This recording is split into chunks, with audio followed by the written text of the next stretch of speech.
তুমি আমার ভালোবাসা যে, তোমাকে আপন করে নেব যে। ও চুপি চুপি মন তোমার চুরি করে, তোমাকে আপন করে নিলাম যে। ধীরে ধীরে প্রেম ভালোবাসাতে চিরসাথী হয়ে নব যে। রাত 12টা বাজে। এমন সময় রাজশাহী স্টেশনে বসে আছি। চাকরি সূত্রে ঢাকা যাচ্ছি। দুদিনের ছুটি নিয়ে রাজশাহী এসেছিলাম। অনেক বড় একটা আশা নিয়ে নিজ গ্রামে এসেছি, কিন্তু খালি হাতে ফিরে যাচ্ছি। যেটা হারিয়ে ফেলেছি সেটা বলতে আমার খুবই লজ্জা হচ্ছে।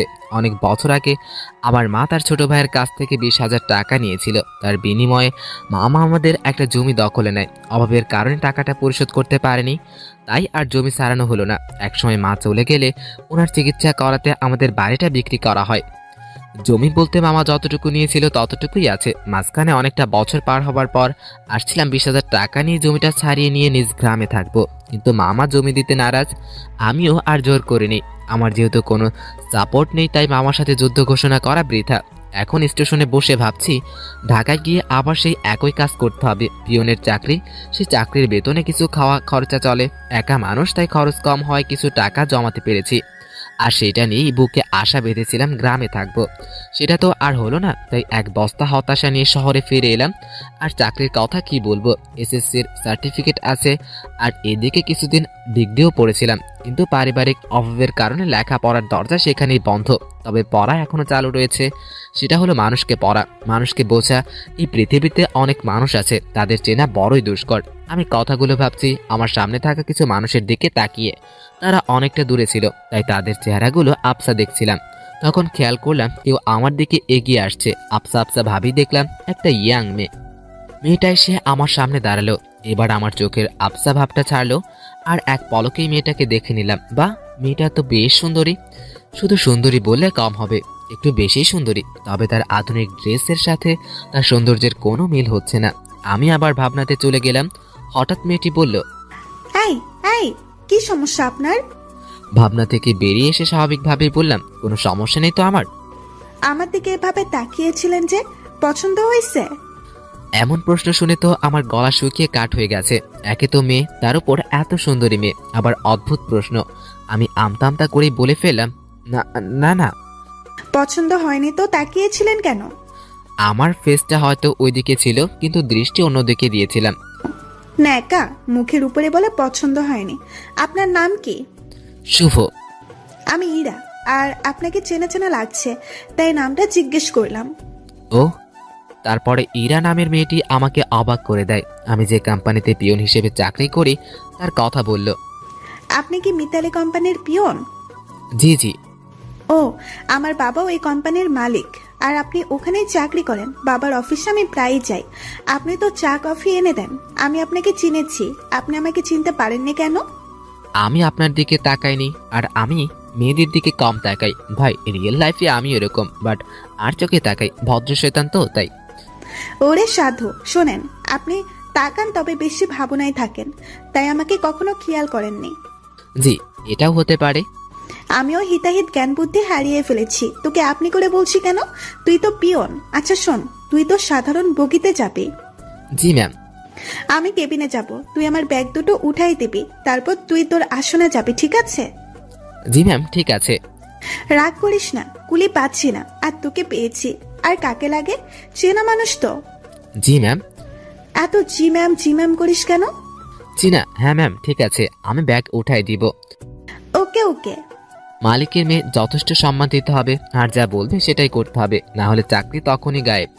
ট্রেনে ঢাকা থেকে আসলো। আধ ঘন্টা পর আবার ঢাকা থেকে রওনা হবে।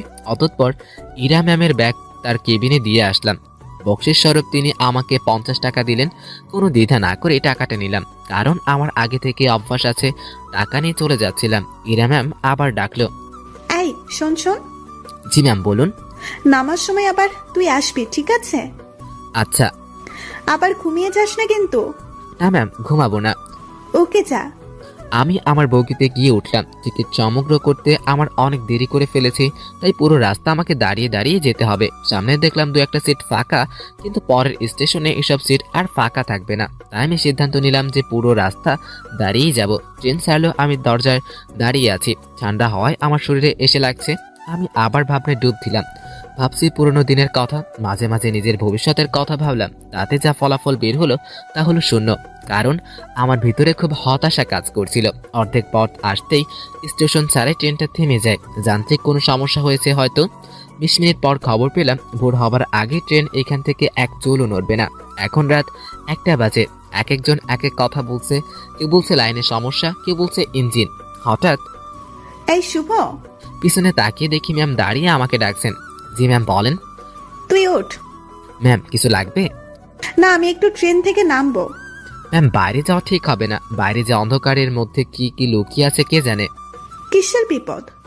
বাইরে সাপ বিচ্ছু অনেক কিছুই থাকতে পারে। কিছু নেই, চল নিচে নামবো। এই হলো আদরের ঘরের দোলালি। মন যা চায় তাই করবে। ম্যামকে নিয়ে নিচে নামলাম। দেখি অনেক নিচে দাঁড়িয়ে আছে। ম্যাম এবার আমার সাথে কথা বলা শুরু করে দিল। দেখ জায়গাটা কত সুন্দর, তাই না? অন্ধকারে তেমন কিছু তো দেখা যাচ্ছে না। চোখ না, মন দিয়ে দেখতে হয়। তবে ম্যাম আকাশটা দেখতে খুব সুন্দর লাগছে। অনুজ্জ্বল তারাগুলো দেখা যাচ্ছে। আমি তো অনুঞ্চল অনেক কিছুই দেখতে পাচ্ছি। কি ম্যাম? এই যে দেখ, একটা টি স্টল, চল যাই। এখন ওখানে গিয়ে কি হবে? চা খাবো, চল চল, বেশ মজা হবে। শীতের মধ্যে এত রাতে চা খাবার মজাই আলাদা। আমি তো আর মানা করতে পারবো না। মানা করলেই বকা দিবে। কেন যে ওর সাথে দেখা হয়ে গেল। দোকানে গিয়ে দেখি সেখানে আগে থেকে কিছু যাত্রী বসে আছে। দোকানটা আশেপাশে আর কোনো দোকান নেই। আমি চা হাতে নিয়ে দোকানিকে বললাম, চাচা এমন একটা জায়গায় দোকান দিয়েছেন কি মনে করে? বাবা, সে অনেক কাহিনী। বাজারে দালালি চলে। আমার লোকজন না থাকায় ওখানে দোকানটা নেওয়া হয়নি। রাগের মাথায় নিজের জায়গায় দোকানটা দিয়ে বসি। বাহ ভালোই করেছেন। তা চলে কেমন? আলহামদুলিল্লাহ, ভালোই চলছে। আরও কিছুক্ষণ কথা হলো। বিলটা আমি দেই। তারপর ম্যাম আর আমি চলে আসি। ম্যামের সাথে আড্ডা দিতে খুব ইচ্ছে করছে, কিন্তু মালিক পক্ষের লোক আগ বাড়িয়ে কথা বলাটা বেয়াদবি হবে। কিছু বলছি না, চুপচাপ ম্যামের পিছনে পিছনে হাঁটছি। আমার চুপ থাকা দেখে ম্যাম আমাকে বলল, কিরে, কথা বলতে পারিস না? দোকানের সাথে তো বেশ জমিয়ে কথা বললি, এখন কি হলো? ম্যাম কি বলবো? সেটা কি আমাকে বলে দিতে হবে? দোকানে কি তোকে কিছু বলেছিল? না। তো কিছু বল, সারা রাত তো এভাবে চুপ থাকতে পারবো না। আপনি রাজশাহীতে কেন আসছিলেন? আর বলিস না, আমার একটা বান্ধবীর বিয়েতে এসেছিলাম। ওহ। তুই বিয়ে করেছিস? না ম্যাম। কেন? কাকে বিয়ে করব? কাকে করবি মানে? দেশে কি মেয়ের অভাব পড়েছে? আসলে সেটা না। তো কি? আমার পরিবার নেই, তাই আমার বিয়ে করা একটু সমস্যা। এখানে সমস্যার কি আছে? দেশের মধ্যে অনেক মেয়ে আছে যাদের পরিবার নেই, তাদের মধ্যে একজনকে বিয়ে করবি। ম্যাম ওরকম হলে আমি করব না। কেন? সেটা না হয় নাই বলি। ওই বল। আমার মাথায় একটা দুষ্টু বুদ্ধি এলো, তাই আমি বললাম, ম্যাম আপনার মতো সুন্দরী হলে ভেবে দেখতে পারি। তোর ভাবা লাগবে না, আমার মতো কেউ তোর দিকে তাকাবেও না। সেটা আমার জন্যই ভালো। কেন? তাহলে আর বিয়ে করা লাগবে না। হয়েছে, থাম এবার, চল লাইনের ওই পাশটা থেকে ঘুরে আসি। ইরা ম্যাম যেদিকে যাচ্ছে আমিও তার পিছনে পিছনে যাচ্ছি। এখানে এসে দেখি একটা গ্রাম দেখা যাচ্ছে, আর লাইনের পাশ দিয়ে একটা রাস্তা সোজা গ্রামের দিকে চলে গেছে। চল রাস্তাটা দিয়ে গ্রামের দিকে যাই। না ম্যাম, এত রাতে যাওয়া ঠিক হবে না। আমি কি বলছি তোকে? সরি ম্যাম, চলুন যাই। এ হলো মেয়ে মানুষ, ভালো মন্দ কিছুই বোঝে না। এখন আমরা হাঁটছি গ্রামের ভিতরে। গ্রামের ভিতরটা পুরো নিস্তব্ধ। একটু পর ম্যামের সাথে বেশ ভালোই কথা জমে উঠেছে। ম্যাম আমাকে বলল, তুই কি সারা জীবন এভাবেই কাটাবি? জানি না। জানিস না মানে? আমার ভাগ্যে কি আছে আমি কি করে বলবো? সবার তো ফিউচার প্ল্যান থাকে, তোর নেই? না। অদ্ভুত। আচ্ছা ম্যাম, আমার কাছে একটা জিনিস খুব খারাপ লাগছে। কি? বললে রাগ করবেন না তো? না, বল। স্টেশনে যখন আপনাকে দেখলাম তখন একটা জিনিস খেয়াল করেছি। কি সেটা? আপনার আধুনিক পোশাকের সাথে আপনার সৌন্দর্য একদম বেমানান। কি বলিস? সবাই তো অনেক প্রশংসা করে। সবার চোখ নেই তাই। তো কেমন সাজলে আমাকে ভালো লাগবে? অতি সাধারণ। যেমন? এই যে হেয়ার কালার করেছেন, এটা আপনার চুলের সৌন্দর্য নষ্ট করেছে। আর আপনার ঠোঁটে। এই থাম। জি ম্যাম। তুই অন্ধকারে আমার ঠোঁট কিভাবে দেখলি? ওই যে বললাম না, স্টেশনে দেখেছি। উফ, বাদ দে তোর ডায়লগ, আর এখন হাঁটতে থাক। জি ম্যাম, আর সামনে না গিয়ে এগোই, চলেন ফিরে যাই। আর একটু যাবো, তারপর ফিরবো। পরিবেশটা ভালোই লাগছে, রাতে কখনো এভাবে গ্রামে হাঁটিনি। আমরা হাঁটতে হাঁটতে আরো একটু এগোলাম। আমি হঠাৎ দুটি লোক লাইট নিয়ে আমাদের সামনে আসলো। তাদের হাতে মাছ ধরার পোলো, মাছ ধরতেই যাচ্ছে মনে হয়। তাদের মধ্যে একটা লোক বলল, এই তোমরা কারা? এই গ্রামে তো আগে কখনো দেখিনি। ভাই, আমাদের ট্রেনটা যান্ত্রিক ত্রুটির জন্য থেমে গেছে, তাই আমরা এখানে একটু হাঁটতে এসেছি। লোকটি আবার বলে উঠল, এই তোমরা থামো, সব বুঝে গেছি, চলো আমাদের সাথে। কোথায় যাব? কোনো কথা না, চলো আমাদের সাথে। অতঃপর লোক দুটো আমাদের একটা বাড়ির ভিতরে নিয়ে এলো। আর আমি মনে মনে আল্লাহ আল্লাহ করছি, কি যে হবে। গ্রামের মানুষ সবকিছুতেই খুব সিরিয়াস। রাত করে মেয়ে নিয়ে বাইরে দেখলেই উল্টো পাল্টা ভাববে। আমার বেলাও ঠিক তাই হলো। ইরা শুধু বারবার আমার দিকে তাকাচ্ছে। আমিও মনে মনে বলছি, দেখুন কেমন লাগে। একজন বাড়ির গিন্নিকে ডাকা শুরু করলো। বুঝলাম এটা তার নিজের বাড়ি। লোকটির বউ এসে আমাদের দিকে তাকিয়ে বলল, এরা কারা? ওরা বাড়ি থেকে পালিয়ে এসেছে, তুমি ওদের ঘরে নিয়ে যাও, আমি হুজুর ডাইকা নিয়ে আসছি। ভাই ভাই, হুজুরের ডেকে কি করবেন? বিয়ে করাই দেবো তোমাদের। ভাই ভাই শোনেন, উনি আমার কেউই না, আর আমি পালাইয়াও আসিনি। উল্টা পাল্টা কথা বলো না। একটা মাইয়া এত রাতে তোমার সাথে ঘুরে, এর মানে আমরা কি কিছু বুঝি না? ভাই এমন করেন না। তুমি ওদের ঘরে নিয়ে যাও, আর আমি যাইতেছি হুজুরকে ডাকতে। আমাদের কাছে একজনকে রেখে লোকটি অন্ধকারে হাওয়া হয়ে গেল। আমি ইরার দিকে তাকিয়ে দেখি ও মুখটা কাঁচুমুচু করে রেখেছে, আর আমার দিকে তাকিয়ে আছে। দুজনে কথা বলতেও পারছি না। সময় যাচ্ছে আর লোকজন বাড়তে শুরু করেছে। আমাদের দুজনকে দু রুমে রাখা হয়েছে। কিছু সময় পর হুজুর আসলো। আমি তাকে বুঝালাম। স্বস্তির কথা হলো, হুজুর বুঝেছে। কঠিন একটা সমস্যা থেকে বাঁচলাম। হুজুরটা আমাদের লাইন অবধি এগিয়ে দিল। তারপর, ওয়াও, কি দারুণ অভিজ্ঞতা। ধুর চুপ করেন তো, এখনই তো একটা হয়ে যেত। ইয়ে মানে কি যে? আরে বড় বাচ্চা বেঁচে গেছেন। তা তো জানি, তবে দারুণ লাগছে। আপনি থাকেন, যেখানে ইচ্ছা যান, আমাকে ডাকবেন না। আমি ট্রেনে উঠলাম। ওনার সাথে আর দেখা করলাম না। ফজরের আজান হলো। তার কিছুক্ষণ পরেই আমাদের ট্রেন যাত্রা শুরু করলো। আমি ঠিক আমাদের আগের জায়গায় দাঁড়িয়ে আছি। ইরা ম্যাম আবার আসলো। তুই ভালোই বদমাইশ তো। কি? আমি কি করেছি? তুই আমার উপর ছাড়ি দিস, আমাকে রাগ দেখাস। তো কি করব? আপনার মাথায় কি ব্রেন নামক জিনিসটা আছে? থাকলেও তো মনে হয় কাজ করে না। এরকম ছেলে মানুষও করেন কি কারণে? বড় হয়েছেন, বুঝেন না কিছু? আমি জানি এই কথাটা বলার পর আমার চাকরি থাকবে না। আপনার বাবাকে কিছু বলতে হবে না, আমি অফিসে যাব না। আমি তোকে চাকরি দেইনি, তাই আমি তোর চাকরি কেড়ে নিব কেন? এই যে আমাকে বকা দিলি, মনে রাখিস এর শাস্তি তুই পাবি। ইরা রাগ দেখিয়ে তার কেবিনে চলে গেল। ম্যাম যে থ্রেটটা দিল তাতে আমার একটু ভয় লাগেনি। উনার কথা মনে হলো কোনো বাচ্চা আমাকে থ্রেট দিল। উনার কষ্টটা সাধারণ, শুনলে মনে হয় বারবার শুনি। না, আমি আবার ভাবনাতে হারিয়ে যাচ্ছি কেন? যাই, গিয়ে ওনাকে সরি বলে আসি। আল্লাহ জানে পরে কি করে। আমি ওনার কেবিনের ভিতরে ঢুকবো, তখনই কারোর সাথে ধাক্কা লাগলো। তাকিয়ে দেখি ম্যাম, উনি হয়তো বাইরেই আসছিলেন। এটা কি হলো? সরি ম্যাম, বুঝতে পারিনি। তুই আমার কেবিনে কি জন্য? সরি বলতে আসছি। সরি বলে তো কাজ হবে না, তোকে তো আমি মাফ করব না। কিছুক্ষণ তর্ক হলো। আমি তাকে বললাম, আমার উপর কেউ রাগ করে থাকুক সেটা আমি চাই না। আপনার মন যা চায় আপনি তাই করেন। কথাটা বলতেই ম্যাম আমাকে অবাক করে দিয়ে আমার গালে দুইটা চর বসিয়ে দিল। এখন বুঝতে পারলাম তখন ম্যাম বেশ রেগে গিয়েছিল। আমার উপর চরটা না খেলে হয়তো বুঝতে পারতাম না। চর মারার উপর ম্যাম বলল, তুই আমার বেস্ট ফ্রেন্ড হবি? থাপ্পড় খাবার পর এমন অফার পাবো ভাবতেই পারিনি। আমি মনে মনে ভাবছি, আমি কেন তার সাথে বন্ধুত্ব করতে যাব? তার চালচলন আর আমার চালচলন রাত দিন তফাৎ, কিন্তু আমি তার মুখের উপর না করতে পারবো না। যদি আর কয়েকটা থাপ্পড় বসিয়ে দেয়। ভয়ে ভলে বললাম, হব। গুড, তুই এখন যা, তোর নাম্বারটা দিয়ে যা, আমি যে কোনো সময় কল করে ডেকে নিব। ম্যামকে মোবাইলের নাম্বার দিয়ে আমি আমার জায়গাতে চলে আসলাম। সকাল 8টায় আমাদের গন্তব্যস্থানে পৌঁছে গেলাম। ইরা ম্যামের কথা অনুযায়ী তার ব্যাগগুলো নামিয়ে দিলাম। এখন উনি আর আমি স্টেশনের বাইরের রাস্তায় দাঁড়িয়ে আছি। বাসা থেকে ওনার জন্য গাড়ি পাঠানো হয়েছে। গাড়ি জ্যামে পড়েছে, তাই অনেক লেট হচ্ছে। আমার পেটের অবস্থা খুব খারাপ, রাতে কিছু খাওয়া হয়নি। ম্যামের সামনে কিছু বলার সাহসও পাচ্ছি না। কিছুক্ষণ পর উনি আমাকে বললেন, তোর কি ক্ষুধা লাগছে? জি অনেক। তো খেতে আয়। আচ্ছা আপনি দাঁড়ান, আমি যাবো আর আসবো। তারপর আমি একটা দোকানে গিয়ে চা বিস্কুটের সাথে কয়েকটা কলা খেয়ে নিলাম। দোকানেকে টাকা দিতে যাব তখনই মনে পড়লো ম্যামই তো কিছু খায়নি, তাই আমি ওনার জন্য কিছু খাবার নিলাম। ওনার আর কাছে গিয়ে খাবারগুলো বাড়িয়ে দিলাম, তখন আমার দিকে উনি ভুরু কুঁচকে তাকালেন। এগুলো তুই আমাকে কেন দিচ্ছিস?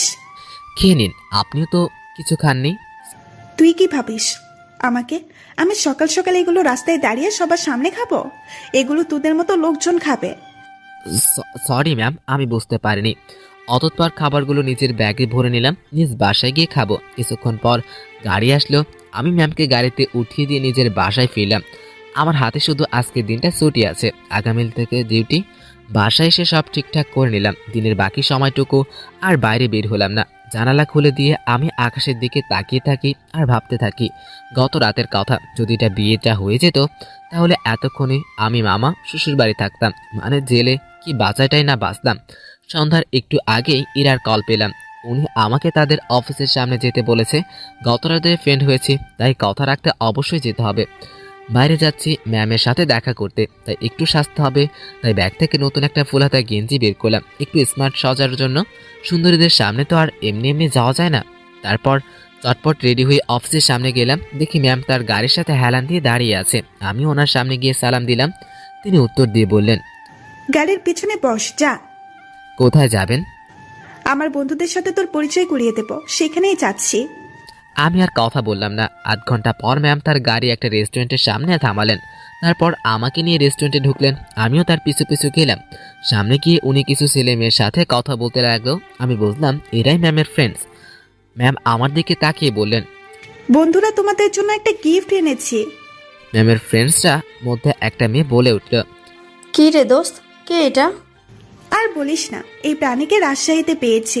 এর সাথে কিছুক্ষণ কথা বলেছি, তারপর ফ্রেন্ড হবার প্রস্তাব দিয়েছি। কিন্তু দুঃখের বিষয় হলো এই পাগল আমার কথা বিশ্বাস করে হ্যাঁ বলে দিয়েছে। তোরা বলতো এর মতো খ্যাত কি আমার ফ্রেন্ড? তখন ম্যামের বান্ধবীটি বলল, অসম্ভব। দেখ ভাই, আমার ফ্রেন্ডদের সাথে পরিচয় করিয়ে দিতেই তোকে এখানে নিয়ে এসেছি। ইরা একে একে তার বন্ধুদের সাথে আমাকে পরিচয় করিয়ে দিতে লাগলো। আমার পোশাক আশাক নিয়ে তারা উপহাস করতে শুরু করলো। একটা ছেলে এগিয়ে এসে বলল, ভাই, এটা গেঞ্জি না তাই না? কোথা থেকে কিনছো, নাকি কুড়িয়ে পেয়েছো? না ভাই, সত্যি কিনেছি। তখন একটা মেয়ে বলল, ও মা, তাই? দেখো, ছেলেটা মাথায় তেল দিয়ে আসছে। সবাই হেসে উঠল। সত্যি কথা বলতে আমি তেল দেইনি, ওরা পচানি দেওয়ার জন্য এমন করছে। ভাবছি এখানে আর থাকা ঠিক হবে না। ম্যামকে বলল, ম্যাম আমি এখন যাই? ওরে বাবুটা, এখনই না, কিছু খেয়ে যাও। হ্যাঁ, কিছু খেয়ে যা। একটা ছেলে আমার পকেটে হাত ঢুকিয়ে দেয়। আমার দুর্ভাগ্য যে সেই 20,000 টাকা আমি আমার সাথে করে নিয়ে এসেছি। ছেলেটা আমার পকেটে এতগুলো টাকা দেখে বেশ অবাকই হয় আর বলে, এত টাকা কোথায় পেয়েছিস? যাই হোক, এখন আমাদের কিছু খাওয়া। আমি আর কি মানা করব, মান সম্মান রক্ষার্থে হ্যাঁ বললাম। তাতেই ওরা সুযোগ পেয়ে গেল আর নানা রকম দামি খাবার অর্ডার করলো। ওরা সবাই খাচ্ছে আর আমি দাঁড়িয়ে আছি। একজন খেতে বলেছিল কিন্তু আমি মানা করেছি। খাওয়া শেষে বিল তো 20,000-এর উপরে এলো। আমার মাথায় ঢুকলো না 7-8 জন মিলে 20,000 টাকা কিভাবে খায়, যেটা জোগাড় করতে আমার বছর খানিক সময় লেগেছিল। কম খাবারে এত বিল আর আমার পকেটের টাকা গায়েব। আমি বললাম, ম্যাম আমি যাই? হ্যাঁ যাবি, তার আগে একটা কথা বলি, কখনো এমন মফিস মার্কা কাজ করবি না। এত সহজে কোনো বন্ধুত্ব পাওয়া যায় নাকি? জীবনে কোনো কিছু সহজভাবে নিবি না। জি ম্যাম। যা তাহলে। আমি রেস্টুরেন্টের বাইরে এসে দাঁড়ালাম। পকেটে টাকা নেই, বাসায় যাব, টাকা লাগবে। মনে মনে ঠিক করলাম ম্যামের কাছে কিছু টাকা চেয়ে নিব, তা না হলে বাসায় পৌঁছাতে পৌঁছাতে মধ্যরাত হয়ে যাবে। কাল সকালে আবার অফিস আছে। অনেকটা সময় পরে ওরা বের হলো। আমি ম্যামকে ডাক দিলাম, তাই তিনি সবাইকে বিদায় দিয়ে আমার দিকে আসলো। কি হলো, এখনো যাসনি কেন? ম্যাম আমার কিছু টাকা। পুরোটা বলার আগে একটা থাপ্পড় বসিয়ে দিল। আমি আবার বললাম, গাড়ির ভাড়াটা টাকাটা চাইছিলাম, পকেটে আর কোনো টাকা নেই। আমার বাসা যেতে অনেক সময় লাগবে, কাল আবার অফিস আছে। তোর জন্য কি আমি টাকা নিয়ে দাঁড়িয়ে আছি, ফকিন্নির বাচ্চা? কথাটা সত্যি বুকের মাঝখানে গিয়ে লাগলো। আমি আর কথা বাড়ালাম না, ওনার দিকে একবার তাকিয়ে হাঁটা শুরু করলাম। সেই জায়গা থেকে বাসা পৌঁছানো পর্যন্ত পুরো সময়টা শুধু রেস্টুরেন্টের ভিতরে অপমানের কথাটাই বারবার মনের ভিতরে ঘুরপাক কাটছে। মানুষগুলো কেমন, অন্য কারো আর্থিক অবস্থা না বুঝেই তার টাকা খসানোর জন্য উঠে পড়ে লাগে। টাকাগুলোর জন্য খুব মায়া হচ্ছে। ওদের কাছে হয়তো সামান্য টাকা, কিন্তু আমার কাছে পাহাড় পরিমাণ। অনেক রাতে বাসায় ফিরলাম। আর কিছু শুকনো খাবার খেয়ে ঘুমিয়ে পড়লাম। পরদিন সকালবেলা উঠতে আর দেরি করলাম না। মোবাইলে অ্যালার্ম দেওয়া ছিল, তাই সময় মতো উঠে হাতের কাজগুলো সেরে ফেললাম। তারপর খেয়ে দিয়ে অফিসের দিকে রওনা হলাম। অফিসে যাওয়ার পর যে সমস্যায় পড়লাম তা আমি কখনো ভাবিনি। যেখানে স্যার মানে ইরার বাবা বসে থাকার কথা, সেখানে ইরা বসে আছে। এই চেয়ারটাতে ইরা বসা মানে আজকের দিনটা পুরো শেষ।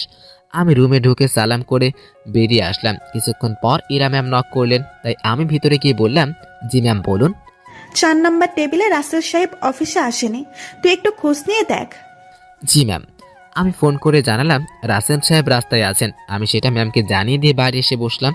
এই মুহূর্তে জেনারেল ম্যানেজার আমাকে ডাকলো কফি এনে দিতে। আমি কফি হাতে নিয়ে তার কেবিনে গেলাম। তিনি কফি হাতে নিয়ে দেখলেন আর সাথে সাথেই ফেলে দিলেন। কি হয়েছে এটা বলার সাথে সাথে তিনি আমাকে একটা চর বসিয়ে দেন আর বলেন, কফির উপরে মরাবাজি পড়ে আছে, দেখছিস না? সরি স্যার, দেখতে পাইনি। উনি আমার কলার ধরলেন আর বললেন, আমি যদি এটা দেখে খেয়ে ফেলতাম আর যদি অসুখ করতো তখন কি তুই? স্যার মাফ করে দিন, দেখতে পাইনি। তবুও উনি অনেক বাজে বাজে কথা বলছিলেন। অফিসের মধ্যে একটা শোরগোল বেঁধে গেল। ইরা ম্যাম তার কেবিনে থেকে উঠে আসলেন। সবাই মিলে দোষটা শুধু আমাকেই দিচ্ছিল। এখন ভয় লাগছে হয়তো ম্যাম এখন আমাকে চড় মেরে চাকরি থেকে বিদায় করে দিবেন। তারপর ম্যাম আমার আর ম্যানেজারের কাছ থেকে সবকিছু শুনলেন। তারপর ম্যাম যা করলেন তা দেখে আমি অথবাক। ম্যাম পরপর 2টা থাপ্পড় ম্যানেজারকে বসিয়ে দিলেন আর ম্যানেজারকে বললেন, আমি কিছু বলার আগে এখান থেকে বেরিয়ে যাবেন। আর হ্যাঁ, বাকি সবাইকে বলছি এটা নিয়ে আর কোনো কথা হবে না। সমস্যা হয়েছে, সমাধান করেছি, যার যার কাজে যাও, অনেক সময় নষ্ট হয়েছে। কিছুক্ষণ ঝড়ের পর অফিস আগের মতো স্বাভাবিক হলো। এখন লাঞ্চের সময় আমি বসা থেকে রুটি নিয়ে এসেছি। 2-1জনকে পানি এনে দিয়ে আমি খাবার জন্য বসবো, তখনই ম্যামের ডাক। মনে মনে ভাবতেছে খাওয়াটাই কপালে নাই। মুখ ভার করেই ম্যামের রুমে ঢুকলাম। জি ম্যাম, কিছু বলবেন? তুই খাবার খেয়েছিস? না। বাসা থেকে খাবার নিয়ে আসছিস নাকি ক্যান্টিন থেকে খাবি? না ম্যাম, আমি বাসা থেকে খাবার নিয়ে আসছি। যা, খাবার নিয়ে আমার রুমে আয়। ম্যাম বুঝিনি। আরে হারামি, খাবার নিয়ে আমার রুমে আয়। কথাটা শুনে ভাবছিলাম আমি ঠিক শুনতেছি তো। দেরি না করে খাবার নিয়ে এসে আবার ম্যামের কেবিনে ঢুকলাম। ম্যাম তো দেখি দামি দামি খাবার সব টেবিলে সাজাচ্ছেন। আমাকে দেখে দেখে বললেন, এসব আমার মায়ের হাতের রান্না। ম্যাম আমি বাইরে গিয়ে খাই, আপনি খাওয়া শুরু করেন, পানি লাগলে বলবেন। এই, তোরে কি এই জন্য ডেকেছি? দেখি তোর খাবারের বাটিটা আমার হাতে দে তো। আমি তেমন কিছু আনি নাই, শুধু রুটি। আমি দেখবো, দে। আমি ভয়ে আমার বাটিটা ওনার হাতে দিলাম। লজ্জায় তো আমার মাথা কাটা যাওয়ার মতো অবস্থা। বাসায় কিছু ছিল না, তার উপর টাকাও নেই। রুমে পেঁয়াজ আর মরিচ ছিল, সেগুলো কেটে মরিচ আর লবণ মেখে নিয়ে আসছি। ম্যাম সেটা দেখে তো কথাটা ভাবতে ভাবতেই উনি টিফিন রুটির ঢাকনা খুলে চোখ বড় বড় করে ফেললো। খাবারের দিকে কিছুক্ষণ তাকিয়ে থেকে আমার দিকে তাকালো। কি রে, এগুলো কি? ম্যাম আসলে বাসাতে কিছু ছিল না আর টাকাও নেই, রুমে আটা ছিল, তাই দিয়ে আর কি একটা ব্যবস্থা করে আনছি। এবার ম্যাম আমার বাটিটা টেবিলে রাখলেন আর নিজের চেয়ারে বসে পড়লেন। আর আমি দাঁড়িয়ে আছি। উনি একবার আমার দিকে তাকাচ্ছে তো আর একবার আমার খাবারের দিকে তাকাচ্ছে। উনি এখন ওনার সামনে লজ্জাতেই মিটমিটে হাসতেছি। উনি কিছু সময় চুপ থাকার পর মুখ খুললেন।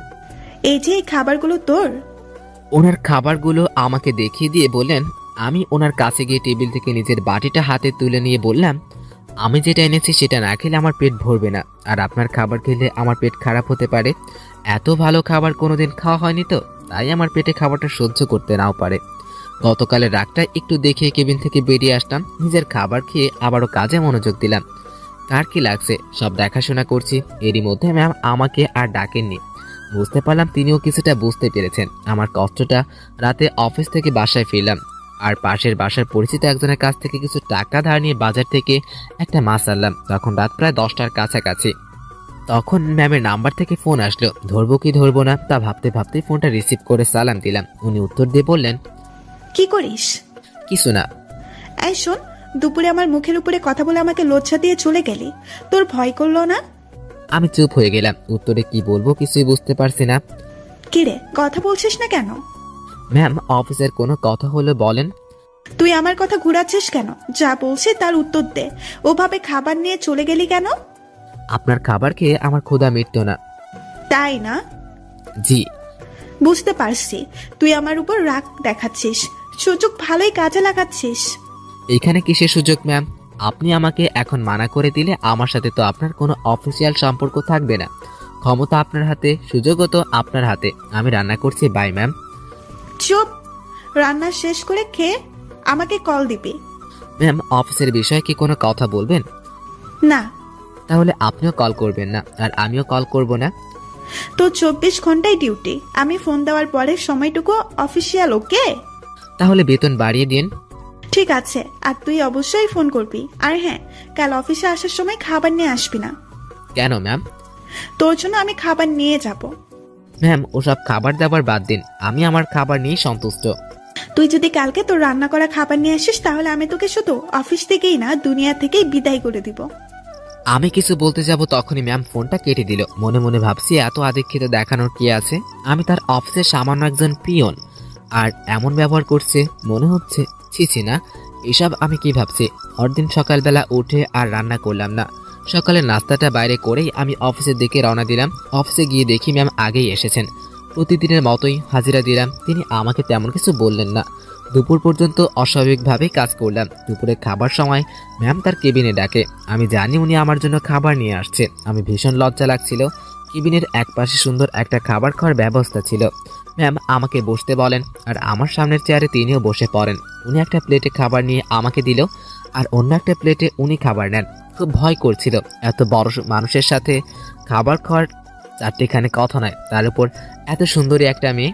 ম্যাম আমার দিকে খেয়াল করে বললেন, তুই হাত দিয়ে খাবি না খাওয়াই দিব?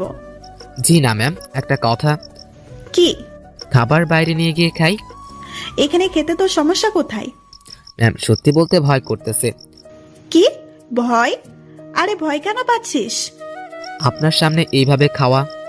তো কি হয়েছে, খা। ম্যাম বাইরে যাই। শুভ, আমি এক কথা 100 বার বলতে পারবো না। আমি আর কথা বাড়ালাম না, ভয়ে ভয়ে খাওয়া শেষ করলাম। ম্যাম ছোট বাচ্চাদের মতো খাচ্ছিল। ম্যামের খাবার দৃশ্যটা দেখতে গিয়ে তার চোখে চোখ পড়ে গেল। আমার বুকটা তখন ভয়ে ধুক করে উঠল। তখন তিনি ইশারায় বললেন, কি হয়েছে? আমি মাথা নাড়িয়ে কিছু হয়নি বললাম। অতঃপর খাবার শেষ।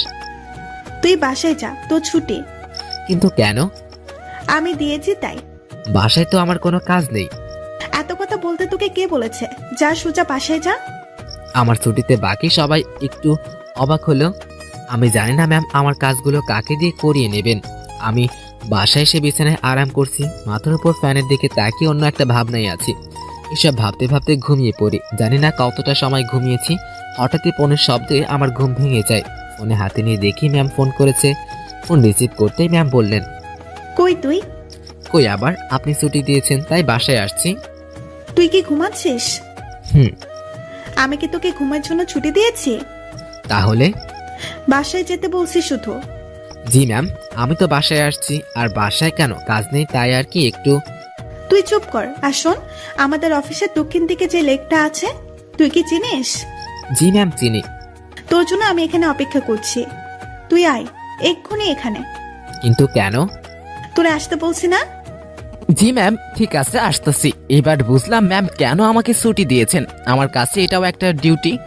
আমার কোনো কিছু করার নেই, এটাও আমার ডিউটি। যেমনি ছিলাম তেমনই বেরিয়ে গেলাম। গতকালের মতো আর সেজে গুজে গেলাম না। যদি আবার অপমান করে, পকেটে টাকা আছে তবুও হেঁটে যাচ্ছি, কারণ এই মাসের চাকরির টাকা পেতে এখনো অনেক দেরি। তাই এমনি এমনি টাকা খরচ করা যাবে না। তাই আমি ম্যামের কথা মতো সেই লেকের ধারে পৌঁছে গেলাম। এর মধ্যে ম্যাম আমাকে 2 বার ফোন করেছিল, এটা জানতে যে আমি কত দূরে আছি। লেকের পাড়ে যেতে দেখি অনেকে বসে আড্ডা দিচ্ছে। অনেক মানুষের মাঝে আমি ম্যামকে খুঁজছিলাম। ম্যাম আমাকে দেখেই ডাক দিলেন। আমি ওনার দিকে এগিয়ে যাই। উনি ঘাসের উপরে বসেছিলেন। একটু দূরে থেকেই বুঝতে পারছিলাম ম্যামের কোনো কারণে মন খারাপ। আমি তার কাছে গিয়ে দাঁড়ালাম। ম্যাম আমাকে দেখে বললেন, বস এখানে। তার পাশে বসতে বসতে বললাম, জি ম্যাম বলেন। আমি বুঝলাম না, 10 মিনিটের রাস্তা আর তোর আসতে 1 ঘন্টা লাগলো কিভাবে? আসলে ম্যাম কি বলবো, হেঁটে আসছি। তুই হেঁটে আসছিস কি জন্য? টাকা নেই? আছে, তবে অল্প। এটা খরচ হলে বড়সড় বিপদে পড়তে হবে। ম্যাম, ম্যাম কিছু হয়েছে কি? তোর জন্য। ম্যাম কি করেছি? অনেক লেট করছিস। আসলে সরি। উঠে দাঁড়িয়ে কান ধরে থাক। ম্যাম আমাকে কিছু বলতে না দিয়ে? আমি উঠতে বলেছি। আমি যখন উঠতে যাব তখন ম্যাম আমাকে হয়েছে থাক বলে বসতে বলে। টাকা আছে তো, তাই না? আছে। চল আইসক্রিম খাবো। আমার টাকা দিয়ে? তো কখনো কোনো মেয়েকে বিল দিতে দেখেছিস তুই? না। তো আমার কাছে টাকা চাইবি না? চল আইসক্রিম খাবো। ম্যাম ম্যাম শুনেন, মনটা একটু নরম করে, টাকাগুলো শেষ হলে অনেক বড় বিপদে পড়বো। সেটা তো আমি জানি না। তুই আমার বেস্ট ফ্রেন্ড, বেস্ট ফ্রেন্ডের জন্য মানুষ জান দেয়। আর আমি তো শুধু তোর কাছে টাকা চাইছি, জানতো আর না। আমি অসহায়ের মতো দাঁড়িয়ে আছি, এখন আমার পকেটের 12টা বাজবে।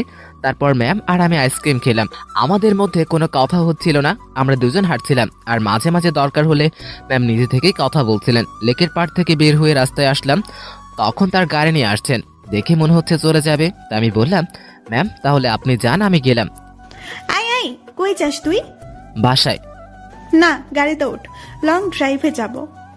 না ম্যাম, আপনি যান, আমি বাসায় যাই। ব্রেকআপ, যা বাসায় গিয়ে মর। ম্যাম রাগ দেখে গাড়িতে হেলান দিয়ে দাঁড়ালেন। এরকম অবস্থায় তো আর রেখে যাওয়া যায় না, তাই আমি তার দিকে একটু এগিয়ে গেলাম। আর উনি যে একটা শব্দ বলেছেন সেটার মানে জানার জন্য তাকে প্রশ্ন করব, যদিও আমি জানি তবু প্রশ্ন করব, যাতে ওনার রাগটা ভেঙে যায় আর আমার প্রশ্নের উত্তর দিতে মনোযোগী হয়। ম্যাম ব্রেকআপ কি? তুই জানিস না? ন্যাকামো করিস? সত্যি জানি না। তোর আর আমার যে বন্ধুত্ব আছে, সেই বন্ধুত্ব শেষ করার নামে ব্রেকআপ। ওহ ম্যাম, আমাদের মধ্যে তো এমন কিছু নেই। শুভ, আমি তোকে বলছি না তুই আমার বেস্ট ফ্রেন্ড? আপনি তো বলেছিলেন যে এটা মিথ্যে ছিল। গাড়িতে ওঠ, সব বলছি। আমি কথা বাড়লাম না, যখন গাড়ির পিছনের দরজা খুলতে যাব। ওই হাতারাম, কি করিস? বসবো না। সামনে আয়, পেছনে না। গাড়িতে উঠলাম, ম্যাম ড্রাইভ করছেন আর আমি তার পাশে বসে আছি। সন্ধ্যা হয়ে আসতেছে, ম্যাম এবার আমার সাথে বেশ ফ্রিভাবে কথা বলা শুরু করলেন। আমরা কি কুমিল্লা যাচ্ছি? এত দূরে কেন? আরে লং ড্রাইভ তো, আর রাগ ভাঙাতে সময় লাগবে। কিসের রাগ? তুই আমার উপর রেগে আছিস, আমি জানি। আপনার উপর কি জন্য রাগ করব? ওই যে সেদিনের রেস্টুরেন্টের সেই ঘটনার জন্য। হ্যাঁ ম্যাম, কি যে বলেন, এই দিন আপনার মজা করেছেন, আমিও মজা পেয়েছি। ওরে শুভ, আমাকে কি বাচ্চা মনে হয় আপনার? এত বড় একটা প্রতিষ্ঠান চালাচ্ছি, আমার মাথায় কি এতটুকু বুদ্ধি নেই যে কোনটা সত্যি আর কোনটা মিথ্যা আমি বুঝবো না? না, বুদ্ধি তো আপনার অনেক আছে। হয়েছে, শোন আমি কি বলি। রাতে কি খাবি বল? সন্ধ্যায় তো অনেক কিছু খেলাম, রাতে আর কি খাবো? না, তবুও কিছু খাবার নেই, আর 2টা পিৎজা। আপনার ইচ্ছা। ম্যাম আমার না ভয় করছে। কেন? আপনার বাবা যদি জানে অফিসের পিয়নকে নিয়ে ঘুরতে বের হয়েছেন তো? কিভাবে জানবে? আমি তো আর বলবো না। তো অফিসে যাব যখন, তখন তো জানতেই পারবে। সেটা আমি দেখে নেব, তোর কোনো চিন্তা করতে হবে না। এখন বল, আমাকে মাফ করেছিস কিনা? আপনি তো দোষ করেননি। তোকে যে কি করব আমি। দেখ, আর রাগ করে থাকিস না, প্লিজ মাফ করে দে। রাগ করিনি তো। আমি তোর চোখে রাগ দেখতেছি। আচ্ছা, আমার উপর তোর রাগ নেই সত্যি তো? হ্যাঁ সত্যি। সত্যি নাকি মিথ্যা তা আমি একটু পর বুঝবো। আমি যেটা করতে বলবো সেটা যদি না করিস তাহলে বুঝবো তুই আমার উপরে রেগে আছিস। কি যে বলেন, আমি তো আপনার সব কথাই শুনি। মাঝপথে আবার আমরা কিছু খাবার খেলাম, দুজনে বেশ কথা বলতে বলতে যাচ্ছি। ইরা ম্যাম গাড়িটা এখন বেশ ধীর গতিতেই চালাচ্ছেন, আজ বেশ কুয়াশাও পড়েছে। এই চল বাইরে গিয়ে কুয়াশার বৃষ্টিতে ভিজি। এই না, এটা করবেন না, বাইরে গেলে বিপদ। আবার সেদিনের মতো কিছু হলে অবস্থা খারাপ হয়ে যাবে। যাব না তো, তোর কেয়ারিংটা আমার খুব ভালো লাগে, সেটা পাওয়ার জন্যই কথাটা বললাম। হুম। তুই কাউকে ভালোবাসিস না? কোন ভালোবাসা? মানে পছন্দের মানুষ বা বিয়ে টিয়ে করার ইচ্ছে এমন? এর আগেও তো বলেছি ওরকম কেউ নেই। কাউকে দেখে পছন্দ হয় না? না, প্রায় সবার মধ্যেই ভেজাল আছে। ভেজাল মানে? মানে আবার কি, এখন তো প্রেমের বাজার চলে, বাজারটা বেশ গরম। এক একটা 10-12টা প্রেম করে, তার উপর ওয়েটিং এর আগে। তুই জানিস কিভাবে? চোখ খোলা রাখলে সবই টের পাওয়া যায়। ম্যাম আপনার পছন্দের কেউ নেই? না রে, এসব পছন্দ টছন্দ আমার হয় না। আমাকে যে বুঝতে পারে তাকেই আমার পছন্দ। ও, তা আপনার বাবা আপনাকে বিয়ে দিবে না? কিসব প্রশ্ন যে করিস? বিয়ে দিবে না কেন? অবশ্যই দিবে। হুম, তাদের পছন্দে বিয়ে করবেন। হ্যাঁ, এটাই তো স্বাভাবিক। হঠাৎ করেই এই মাঝে রাস্তায় জ্যাম পড়ে যায় আর কুয়াশা বেশি হয়, সব গাড়ি চলাচল বন্ধ করে দেওয়া হয়। ম্যাম গাড়ির হেডলাইট বন্ধ করলো আর কোথা থেকে যেন একটা চাদর বের করলেন। তাই আমি জিজ্ঞেস করলাম, আপনি কি এখন ঘুমাবেন? না, খুব শীত করতেছে প্রচুর, তাই শরীরের উপরে দিয়ে রাখি। আমি বাইরে তাকালাম, বাইরে কুয়াশা পড়েছে, কিছু দেখা যাচ্ছে না, তবুও তাকিয়ে আছি। তার দিকে তাকালেই আর চোখ ফেরানো যায় না, তাই তাকানোটাই বিপদ। এরই মধ্যে ম্যাম বলে উঠলেন, কি রে, তুই কি এমন চুপচাপ থাকবি? কি বলবো ম্যাম, আসলে খুব শীত করতেছে। আগে বলবি না? আয় চাদরের মধ্যে। আমি মনে মনে ভাবছি আর এক বিপদ। কি হলো? আয়। না ম্যাম, ঠিক আছে, শীত কমে গেছে। ভয় পাচ্ছিস তাই না? ভয় নেই, আয় কাছে আয়। আরে খুব কাছে না, চাদরটা খুব বড়, তুই একটু কাছে আসলেই হয়ে যাবে। আমি একটু কাছে গেলাম, ম্যাম চাদরে মুড়ি দিল। আমি সেটা নিয়ে আমার শরীর ঢেকে নিলাম। এবার আমি কাঁপতেছি, শীতে না, ভয়ে। আমার কাঁপুনি দেখে ম্যাম বললেন, ওরে আল্লাহ, তোর এত শীত করতেছে? কথাটা বলে ম্যাম আমার খুব কাছে চলে আসলেন। তবে ম্যামের শরীরের সাথে আমার শরীরের স্পর্শ কোনো হয়নি। অনেক চেষ্টা করে নিজের কাঁপুনি থামালাম। ম্যামের চোখে ঘুম ঘুম ভাব এসে গেছে, তাই আমি বললাম, ম্যাম আপনি তো ঘুমাচ্ছেন। কই না তো। আপনার কি খুব ঘুম পাচ্ছে? অনেক। এখন ম্যাম ধীরে ধীরে খুব সুন্দরী হয়ে উঠেছে। শুনেছি সুন্দরী মেয়ে ঘুমালে আরো বেশি সুন্দরী হয়ে ওঠে। আজ সেটা নিজের চোখে দেখলাম। আমি যদি ওনার বর হতাম তাহলে এখন ওনার কাছে গিয়ে ওনাকে নিজের বুকের মধ্যে রাখতাম। পরক্ষণে মনে পড়লো কি সব ভাবছি আমি। ছি ছি, কি সব আসছে আমার মাথায়। ম্যাম ঘুমে আর ঠিক থাকতে পারলো না, আমার খুব কাছে আসে আর আমার কাঁধের মধ্যে মাথা রাখার চেষ্টা করছে। এবার সব ভুলে যাই আমি, আর আমি নিজে থেকেই তার দিকে এগিয়ে যাই। এবার উনি তার মাথা আমার কাঁধের উপরে রাখে। এখন আমার বুকের মধ্যে হাতুড়ি পেটা হচ্ছে। ওনার নিঃশ্বাস আমার শরীরে লাগার পর পরই আমার কেমন জানি একটা অনুভূতি হচ্ছে। না পারছিলাম কিছু বুঝতে, না পারছিলাম কিছু ভাবতে। কিছুক্ষণ ঘুমানোর পর ম্যাম জাগা পায়। আমি জেগেই আছি। একটুর জন্য চোখ বন্ধ করে নিই। ম্যাম দেখলো যে আমার কাঁধে তার মাথা দেওয়া আছে, তাই তিনি দ্রুত মাথা উঠিয়ে বললেন যে, সরি, আমি ঘুমের মধ্যে। না ম্যাম, আসলে আমি আপনার কাছে গিয়েছিলাম কারণ আপনি বারবার ঝাঁকুনি দিয়ে পড়ে যাচ্ছিলেন। তাই ম্যাম লজ্জা পেয়েছে, লজ্জা মাখা মুখ নিয়ে বললেন, রাত অনেক হয়েছে, তাই চা এনেছি, সব খেয়েই নে, চল। জি ম্যাম, আপনার ইচ্ছা। তুই সব আমার উপরে নির্ভর করিস কেন? নিচে থেকে কিছু বলতে পারিস না? ঠিক আছে চলেন খাই। অতঃপর আমরা খাওয়া শুরু করলাম। হঠাৎ পুলিশ এসে নক করলো। ইরা ম্যাম গাড়ি থেকে নেমে পুলিশের সাথে কথা বলছিল। আপনারা কোথায় যাচ্ছেন? কুমিল্লা দৌদ্যগ্রাম। তারপর পুলিশটি আমাকে দেখিয়ে দিয়ে ইরা ম্যামকে বললেন, উনি আপনার কে হন? বর। উনি দূরে দাঁড়িয়ে আছেন কেন? ভয় পাচ্ছে নাকি? আমি মনে মনে বললাম, ভয় পাবো না। পুলিশকে কি মিথ্যাটাই না বললো ম্যাম। তারপর ইরা ম্যাম আমাকে বলল, এই তুমি এখানে আসো। আপনারা যে স্বামী স্ত্রী তা আমি কিভাবে বুঝবো? এটারও প্রমাণ লাগবে? হ্যাঁ। আমার চাচু আবু সাইদ, তিনি পুলিশ কমিশনার। আবু সাইদ, উনি তো ঢাকায় থাকতেন তাই না? হ্যাঁ। আপনারা কি ঢাকা থেকে আসছেন? হ্যাঁ, ঢাকা থেকেই তো আসছি। সাইদকে আমি চিনি, ও আমার বন্ধু। দাঁড়ান, আমি ওকে ফোন করছি। তুমি আগে বলবা না সাইদ তোমার চাচু? সরি মামুনি। ইরা তো পড়লো মহাবিপদে। যদি ওর চাচাকে বলে দেয় যে ও বরকে নিয়ে ঘুরতে যাচ্ছে, তাহলে তো ইরা শেষ। এদিকে ইরার চাচা ফোন রিসিভ করেছে। দুই বন্ধু একে অপরের সাথে ভাব বিনিময় করে পুলিশটা ইরার চাচাকে ইরার কথা বলল। ইরা এসব কথা শুনে ইরার চাচা বড়সড় একটা ধাক্কা খেলেন। অতঃপর পুলিশ আমাদের দিয়ে জানিয়ে চলে গেল আর আমরা গাড়িতে গিয়ে বসলাম। ইরা তো ভয়ে শেষ। একটু পর ইরার ফোনে তার চাচা কল করলো। ইরা ভয়ে ভয়ে ফোন রিসিভ করলো। তারপর ইরার চাচা ইরাকে বললেন, তুমি কোথায় আছো, কার সাথে আছো, কিভাবে আছো সেটা আমি জানতে চাচ্ছি না। তুমি যার সাথে আছো তাকেই কাল আমাদের বাসায় নিয়ে আসো, ঠিক আছে? ঠিক আছে চাচু। ইরার চাচা ফোন রেখে দেয় আর ইরা আমাকে বলতে শুরু করলো, এখন কি হবে? আপনারই তো দোষ, আপনি মিথ্যা বলতে গেলেন কেন? সত্যি বললে যদি সমস্যা করতো পুলিশ, তাই। আর আমি আগে থেকে ভেবে রেখেছি পথের সমস্যা হলে এগুলোই বলবো। তবে এই হারামি পুলিশটা যে চাচুর বন্ধু হবে কে জানতো? আচ্ছা টেনশন করবেন না, বাসায় গিয়ে সত্য কথাটা বলে দিবেন, তাহলেই তো হবে। ভয়টা আমাকে নিয়ে না, তোকে নিয়ে। কেন? জানি না কি হবে। ওরা তোকে কি বলবে, আমি কিভাবে সামলাবো বুঝতে পারছি না। ইরা ভেঙে পড়লো। এই মুহূর্তে আমি বা ইরাকে কি বলবো বুঝতে পারছি না। ভাবছি এর সাথে থাকলে সমস্যায় পড়তে হয়। ম্যাম বেশ টেনশনে পড়ে গেছে। একবার আমার দিকে তাকাচ্ছে আর একবার বাইরে। তাকে এই অবস্থা দেখে খুব মায়া হচ্ছে। তাই তার টেনশন কমানোর জন্য আমি তাকে ডেকে বললাম, ম্যাম এতটা টেনশন করে লাভ কি? যা হবার হবে। ওনাদের সব সত্যিটা বললে হয়তো ওনারা বুঝতে পারবে। সত্যটাই বা কিভাবে বলবো? আমার তো তাদের সামনে কথা বলতে ভয়ে হাত পা কাঁপে। আচ্ছা ম্যাম, ওনাদের সাথে আমি কথা বলবো। আরে তোর সাথে তারা কথাই বলবে না। সেটা দেখা যাবে। আগে তো বাসায় যাই। রাতটা কাটলো জেগে জেগেই।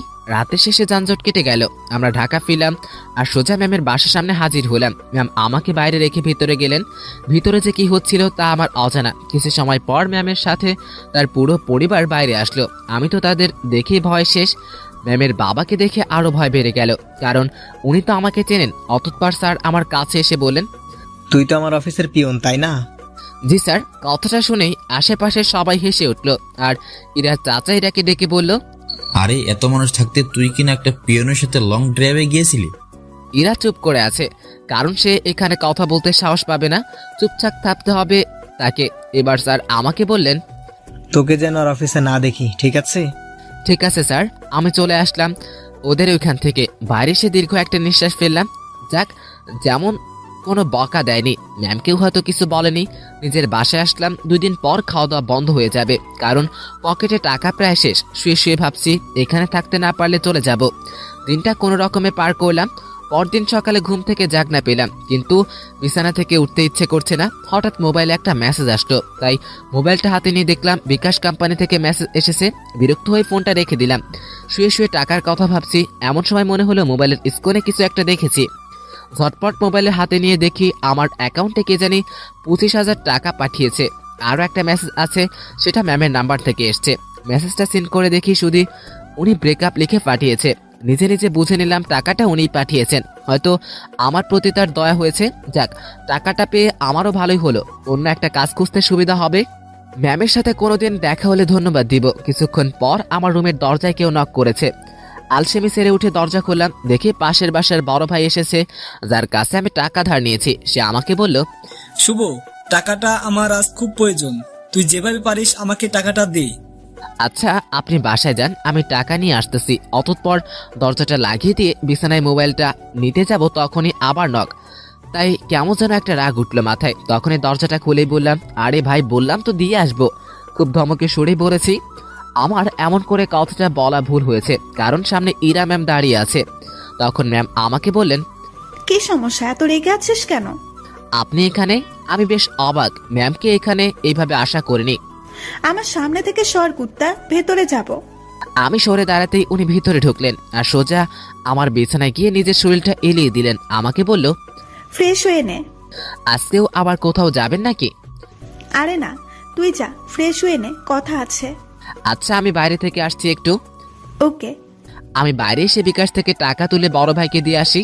উনি যদি আবার আমার রুমে আসতো আর ম্যামকে দেখতো তাহলে ভিন্ন কিছু ভাবতো, তাই টাকাটা দিয়ে আসলাম। রুমে এসে দেখি ম্যাম ঘুমিয়ে গেছে। আমি কিছু না ভেবে ফ্রেশ হয়ে বাইরে আসলাম আর ম্যামের দিকে তাকিয়ে ভাবলাম এই মেয়েটা যে কি হয়েছে।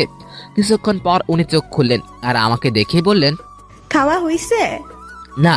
টাকা না পাঠিয়ে দিলাম, এখনো খাসনি কেন? উঠতে দেরি হয়েছে তাই। যা, বাইরে থেকে খাবার নিয়ে আয়, একসাথে খাবো। ম্যাম আপনি এই পরিবেশে খেতে পারবেন না। তুই পাইলে আমিও পারবো। মনে মনে ভাবলাম না, কথা বাড়িয়ে লাভ নেই, এই মেয়ে আমার কথা শুনবে না। তাই বাইরে গিয়ে ম্যামের কথা মতো খাবার নিয়ে আসলাম। সকালে সকালে বিরিয়ানি নিয়ে আসলাম। কি কিনবো ভেবে না পেয়ে এটা নিয়ে আসলাম। বাসায় এসে দেখি ম্যাম আমার বিছানায় গোছাচ্ছেন। তাই আমি তড়িঘড়ি করে বললাম, ম্যাম ছি ছি, কি করেন এসব? যদি আপনার পরিবার জানে তো হলে আমাকে মেরে ফেলবে। ম্যাম প্লিজ আপনি চলে যান। চুপ থাক, খাবার এনেছিস? জি। তোর সাথে তো ব্রেকআপ হয়েছে আমার, তাই না? সেটা আমি কি জানি? ওই যে সকালে মেসেজ দিলাম। ওইটা আপনি কি জন্য দেন আমি জানি না। ব্রেকআপ হয়েছে তাই লিখেছি। ও ভালো। ম্যাম আপনি খাবার খেয়ে বাসায় চলে যান। আপনার সাথে থেকে আমার চাকরিটা গেছে, কিন্তু জীবনটা যাক তা আমি চাই না। চাকরি গেছে তো কি হয়েছে, আপনাকে তো বেতন দেওয়া হয়েছে। এত টাকা কেন দিয়েছেন? 20,000 টাকা তোর, আর বাকি 5,000 টাকা তোর বেতন। যদিও আরো কিছু টাকা আছে, তবে মাস শেষে দিয়ে দেব। কাজ না করে টাকা আমি নিব না। কাজ তো তোকে দিবই। কি কাজ? আমার সাথে সময় কাটানোর জন্য। হ, আমাকে তো পাইছেন। ইয়ে মানে কি? মানে বুঝেন না? মানে আমি কি আপনার বিএফ যে আপনাকে সময় দিব? তুই আমার মুখের উপরে কথা বলিস। Sorry ma'am. তোর সাথে কোনো কথা নেই, যা। আপনি যে এইভাবে এসে আমার বিছানায় শুয়েছেন, এখন কিন্তু আমার সত্যি খুব ভয় করছে। এটা যদি আপনার বাসায় কেউ জানতে পারে তো আমাকে এখান থেকে পালাতে হবে। তুই পালিয়ে যাবি তাই না? তো পালাবো না? আমার কি জানের ভয় নেই? কে মারবে তোকে? আপনার পরিবারের সবাই মিলে মারবে। ভালো তো, মায়ের খাবি। না, আমার এখানে থাকলে চলবে না, আমার এই শহর ছাড়তে হবে। কি বললি? আপনার টর্চারে এখান থেকে পালাতে হবে। ও তাই? হুম। এখান থেকে পালাতে যেন না পারিস সে ব্যবস্থা করতেই হয় দেখছি। কথাগুলো বলতে বলতে ম্যাম আমার দিকে এগিয়ে আসছেন। আমি বললাম, মারবেন নাকি? না, অন্য কিছু করব। আপনি এইভাবে তাকিয়ে আছেন কেন? আমার ভয় করে। এমনিতে কালকের ঘটনায় আমার বুক এখনো ধুক করে ওঠে, তার উপর আপনার এই চাহনি। আমায় দেখে তুই ভয় পাস? হ্যাঁ, পাইছি। দাঁড়া, দেখাচ্ছি ভয় কাকে বলে। কথাটা বলে আবার ম্যাম আমার দিকে এগোচ্ছে, আর আমি পিছাচ্ছি। একসময় আমার পিঠ দরজায় লেগে যায়। এবার ম্যাম আমার খুব কাছে চলে আসে, আর ম্যামের শরীরে সুগন্ধি আসছে। নিশ্চয়ই দামি পারফিউম ব্যবহার করে সবকিছু মিলিয়ে নেশা ধরিয়ে দেবার মতো সুবাস। আমার মনের অবস্থা খারাপ। ম্যাম যে কি করবে তা আমি বুঝতে পারছি না। আমি তার চোখের দিকে তাকিয়ে দেখি তার চোখ হাসছে না। আমার তার চোখের ভাষা কবে থেকে বোঝা শুরু করলাম। আমি আমার চোখ সরিয়ে নিলাম। ওই আমার দিকে তাকা। আমি আবারও তাকালাম, তাছাড়া আর কোনো উপায় নেই। এইভাবেই তাকিয়ে থাক। তাহলে চোখ দিয়ে পানি বের হবে। হোক। আমার খুব লজ্জা লাগছে। এতটা কাছে আসলেন কেন? তুই পালিয়ে যেতে পারিস তাই একটু আটকানোর চেষ্টা করেছি। জানি না এরপর থাকবি কিনা, তবুও চেষ্টা করতে ক্ষতি কি? কি চেষ্টা করবেন? এবার ইরা ম্যাম আমার নাকের সাথে নাক লাগালেন আর মিটমিট করে হাসতেছে। এই অবস্থাতেই উনি বললেন, মুভি তো তোর জায়গায় আমি থাকতাম আর আমার জায়গায় তুই, কিন্তু এখানে সব উল্টাটা হচ্ছে। আমি কিছুই বললাম না। এবার আমি আর চোখ খুলে রাখতে পারলাম না। চোখ খুলে রাখার শক্তি আর আমার নেই। আহারে আমার বেস্টু। কথাটা বলেই ম্যাম আমার নাকে নাক ঘষা শুরু করলেন। তাই আমি কোনো রকম নিজেকে সামলিয়ে বললাম, ম্যাম একটু সরে দাঁড়ান। আগে বল, পালাবি না? পালাবো না। প্রমিস কর। প্রমিস, পালাবো না। এভাবে হবে না। তাহলে? এবার ইরা তার জামাটা সরিয়ে দিল, বলল নাভি টাচ করে বলতে হবে। ওনার নাভি দেখেই আমি চোখ সরিয়ে ফেলি। অসম্ভব সুন্দর একটা জিনিস দেখলাম। আমার চোখ বারবার তার নাভির দিকে তাকাতে যাচ্ছিল, কিন্তু আমি অনেক কষ্টে অন্য দিকে তাকিয়ে আছি। এই নে, এটা টাচ কর, প্রমিস কর। ওখানে কেন টাচ করব শুধু শুধু? আমি তো বললাম প্রমিস। আমি বিশ্বাস করি না। ম্যাম, ওখানে আমি হাত দিতে পারবো না, যত যাই বলেন। কেন? আপনার যে বড় হবে সেই দিবে। আচ্ছা তুই আমার হবু বর, নে এখন চাষ কর। ছি ম্যাম, কি বলেন?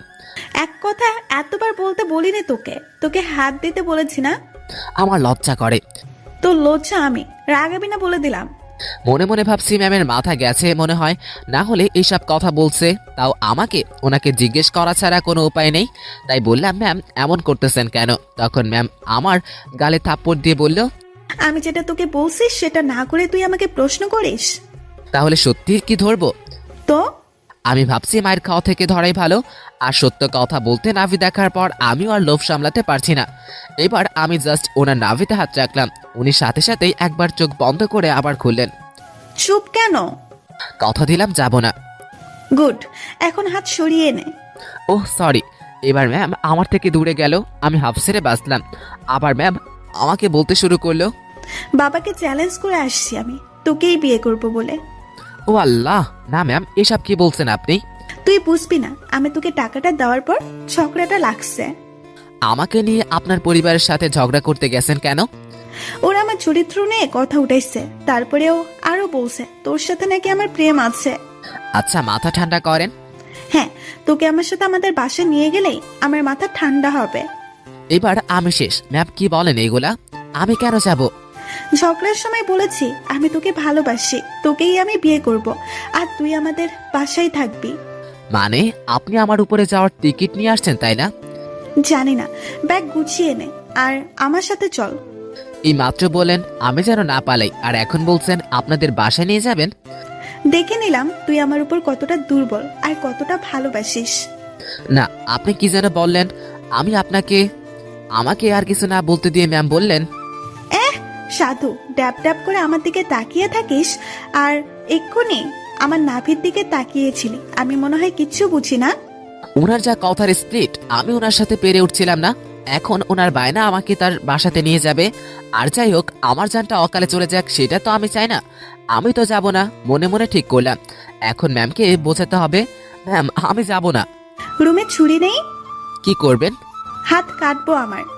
এই না, তোর সাথে কথা নেই, তুই মানা করার কে? যা ব্রেকআপ। ছুরি কই সেটা বল। এবার ভয় পেয়ে গেলাম। না না ম্যাম, যাবো আমি। ধুর তো, তোর কাপড় গুছিয়ে নে। ওকে ওকে, ব্যাগ গুছিয়ে নিচ্ছি। না, তুই কাপড় ভাঁজ করে দে, আমি ব্যাগে উঠাচ্ছি। আমি কাপড়গুলা ভাঁজ করে নিচ্ছি আর ভাবছি আমি এরকম জেদ ধরা ভালোবাসার জন্য তার সাথে যাচ্ছি, এটা কি ঠিক হবে? তাই আমি ইরাকে ভয় ভয়ে বললাম, ম্যাম দেখেন, এরকম জেদ ধরা ভালোবাসা নিয়ে আপনার সাথে যাচ্ছি, এর কি কোনো গ্যারান্টি আছে নাকি সময় শেষ হলে, জেদ শেষ হলে আমাকে তাড়িয়ে দিবেন? ইরা কেমন ঢং করে আমার দিকে তাকালো আর তার কোমরে হাত রেখে আমাকে বলল, আমাকে কি আগের দিনের গ্রামের মাতব্বর মনে হয় যে 4-5টা বিয়ে করব? বিয়ে একটাই, আর ভালোবাসাও একটাই। আপনি কি আমাকে ভালোবাসেন? না। তাহলে নিয়ে যাচ্ছেন কেন? একসাথে থাকতে থাকতে ভালোবাসাটা হয়ে যাবে। আচ্ছা চলেন। দাঁড়া, কিছু কথা বলে নেই। জি বলেন। আমাদের তো জয়েন্ট ফ্যামিলি, বাসায় অনেক মানুষ আছে। কেউ যদি বলে তুই কি করিস, তখন কি বলবি? এখন তো বেকার, কি আর বলবো, বেকারই বলতে হবে। না, তুই যে পিওনের চাকরি করিস সেটা বলবি। চাকরিটা তো আর নেই। আছে। আপনি বললেই হবে নাকি? স্যার তো আমাকে অফিসে আসতে মানা করে দিয়েছে। কোম্পানির 60% শেয়ার আমার, তাহলে কোম্পানির মালিক কে? জি আপনি। আজকে আমাদের বাসায় থাকবো আর কাল একসাথে অফিস যাব, ঠিক আছে? জি ম্যাম ঠিক আছে। যানটা হাতে নিয়ে ওনার সাথে গেলাম। ম্যাম কখন কি করে বোঝা বড় দেয়, তার মাথায় যে কি ঘরে তা আল্লাহ ও ম্যাম নিজেই ভালো জানেন। ওনার বাসার দিকে যতই অগ্রসর হচ্ছি ততই বুকের ধুকপুকানিটি বাড়ছে। কিছুক্ষণ পর আমরা ম্যামের বাসায় পৌঁছে গেলাম। ম্যাম আমাকে বললেন, এই তুই আমার পিছু পিছু থাকবি, ওকে? জি ম্যাম ওকে। অতঃপর বাসার ভিতরে ঢুকলাম, দেখি সবাই বসার রুমে বসে আছে। আমাদের দেখে সবাই কথা বলা বন্ধ করে দিল। আমি মাথা নিচু করে আছি, কারোর দিকে তাকানোর সাহস পাচ্ছি না। এই ইরার জন্য আমি এই পরিস্থিতিতে পড়েছি। ধীরে ধীরে বাসা সবাই চলে আসলো। ম্যামের মা বাবা তো আগে থেকে বসে আছেন। তারপর ইরা ম্যাম আমাকে দেখিয়ে দিয়ে সবাইকে বলল, এই যে আমি আমার বরকে এনেছি, আজ থেকে ওইখানেই থাকবে। কেউ যদি আমাকে বাসা থেকে বের করে দেওয়ার কথা ভাবো, তো আমাকে আমার সব সম্পত্তি বুঝিয়ে দিয়ে তারপরে বের করে দিবে। এবার ইরার বাবা মানে স্যার বলল, তুই কি আমার মেয়ে? এই কথা শুনে ইরার মা বলল, দেখো, ওর জেদ খুব, তুমি ওকে কিছু বলো না, ও ঠিক হয়ে যাবে। এই ছেলে, তোকে তো আমি... আমার দিকে তাকিয়ে স্যার রাগী গলায় কথাটা বলল। এবার ইরার মা বললেন, ইরা মা, তুই ওকে নিয়ে উপরে যা। এই কথা শুনে ম্যাম আমাকে নিয়ে তার রুমে আসলো। রুমে ঢুকেই চারিদিকে চোখ বুলিয়ে নিলাম। রুমটা খুব সুন্দর, যে দিকে তাকাচ্ছি অবাক হচ্ছি। অনেক দামি দামি জিনিস রুমের মধ্যে। আমি তো রুম দেখতে ব্যস্ত, তখন ম্যাম বললেন, তুই বিছানায় উঠে বস, আমি আসছি। ম্যাম কই যান আপনি? নিচে। আমার ভয় করে কেউ যদি এসে আমাকে মেরে ফেলে। আরে পাগল, কে মারবে? আপনার ওই পুলিশ চাচা। উনি বাসায় নেই, আর আমি নিচে যাব আর আসবো। আচ্ছা। ইরা চলে যাবার পর আমি রুমটা ভালোভাবে দেখছিলাম। দেখতে দেখতে বিছানায় বসে পড়লাম। বিছানাটাও বেশ নরম। হঠাৎ ইরার মা রুমে প্রবেশ করলেন। আমি তাকে দেখে উঠে দাঁড়িয়ে পড়লাম। উনি আমার কাছে এসে আমাকে বললেন, বাবা নাম কি তোমার? জি শুভ। ও, ইরা হয়তো পাগলামি করে এমনটা করেছে। তোমার মা মামা ও ফ্যামিলি আছে, তারা এসব শুনলে সমস্যা করবে। তুই বিকেল পর্যন্ত থেকে চলে যেও, একটু পর ইরার রাগ কমবে, দেখে নিও। আমি কিছু বলার আগেই ইরা রুমে ঢুকতে ঢুকতে বলে উঠল, ওর বাবা মা কেউ নেই, আর ওনাকে বিকেল পর্যন্ত রাখার জন্য আমি আনিনি। তোমাকে এইসব কথা বলতে কে বলেছে মা? দেখ ইরা, তোর বাবাকে তুই তো চিনিস, তবুও বাবা, ও আমাকে চেনে। বাইরের একটা ছেলেকে ধরে এনে বাসায় ঢোকানো ঠিক হয়নি। তোর মা লোকে খারাপ বলবে, সমাজ খারাপ বলবে। তো তোমরা সবাই আমাকে ওসব বলছিলে কেন, যে ওর সাথে আমার রিলেশন আছে? আচ্ছা, আমার সবাই তোর কাছে ক্ষমা চেয়ে নিব। এখন তুই ছেলেটাকে বিদায় কর। না, ওকে আর কিভাবে বিদায় করব? ও এখন আমাদের সাথেই থাকবে। মানে? আমার রাগটা কমে যাক, আমি বাবার সাথে কথা বলে নেব। তুমি যাও। তুই এখানে এসে তোর বাবার সাথে কথা বল। যাও তুমি, আমি আসতেছি। ইরার মা চলে যাবার পর আমি তাকে বললাম, ম্যাম আমি বলি কি, আপনার রাগ কমে যাওয়ার পর আমি চলে যাব। পরিবারের সাথে এমন করতে নেই। সবাই যেটা বলে সেটার মধ্যে থাকাই ভালো। তুই চুপ থাক, তোর থেকে ভালো বুঝি আমি। তুই যে চলে যেতে চাস, তাহলে আমাদের বন্ধুত্বের কি হবে? এরকম বন্ধু পাওয়া অনেক মুশকিল। এখন পেয়েছি, তাই কাছে রাখার চেষ্টা করব। তুই এখান থেকে যাওয়ার কথা মুখেও আনবি না। ম্যাম আমার সাথে কিছুক্ষণ কথা বলে তার বাবার সাথে যায় কথা বলতে। সেখানে অনেক কথা হয়। ম্যাম এসে সেগুলো আমাকে বলতে শুরু করে। তোর চাকরি কনফার্ম। তুই কি ড্রাইভিং করতে পারিস? না। ও আচ্ছা, বাবাকে সব সত্যি কথা বলে দিয়েছি। তার রাগের মাথায় আমি তোর সাথে অনেক কিছু করে ফেলেছি। তুই মন খারাপ করিস না, তুই আমার বন্ধু, তোকে দূরে সরিয়ে দেব না, কাছেই রাখবো ড্রাইভার হিসাবে। আমি যেখানেই যাব তোকেও নিয়ে যাব। খুশি তো? ম্যাম এত কিছু করলেন, আমার তো এই বাসার লোকজনকে দেখলেই ভয় করে। আরে ভয় কিসে, তুই থাকবি তো আমার সাথে। হুম। আর তোর থাকার জায়গাও আমার খুব কাছে। মানে? মানে আমার পাশের রুমে তোর রুম। তোর রুম থেকে আমার রুমে আসতে হলে বাইরের দরজা দিয়ে আসতে হবে না। 2 রুমের মাঝে একটা দরজা আছে, দেখবি আয়। ম্যাম আমাকে আমার থাকার রুমটা দেখিয়ে দিল। বন্ধু হিসাবে এটা আমার জন্য ফিক্সড। সেই যে কবে রুমে এসে ঢুকেছি, বের হবার নাম নেই। কিভাবে বের হব? বাইরে বের হবার কথা মনে হলেই হাত পা ঠান্ডা হয়ে আসে। এই বাসার মানুষকে দেখলেই ভয় করে, তবে জানি না তারা কেমন। বিকেলবেলা ম্যাম আমাকে নিয়ে বাইরে বের হলো। ম্যাম গাড়ি চালাচ্ছে আর ধীরে ধীরে আমাকে সবকিছু শিখিয়ে দিচ্ছে। মন দিয়ে সব দেখছিলাম আর শিখছিলাম। সন্ধ্যার সময় বাসায় ফিরলাম। বাসার কাজের লোকটা আমাকে আমার রুমেই খাবার দিয়ে গেল। তার মানে বাকিদের সাথে খেতে হবে না। যাক, বাঁচা গেল। খাবারটা খেয়ে নিলাম। ম্যাম তার রুমে বসে অফিসের কাজ করছে আর আমি আমার রুমে বসে আছি। কেন কাজ নেই আমার, তাই রুমের এপাশ থেকে ওপাশ যাচ্ছি।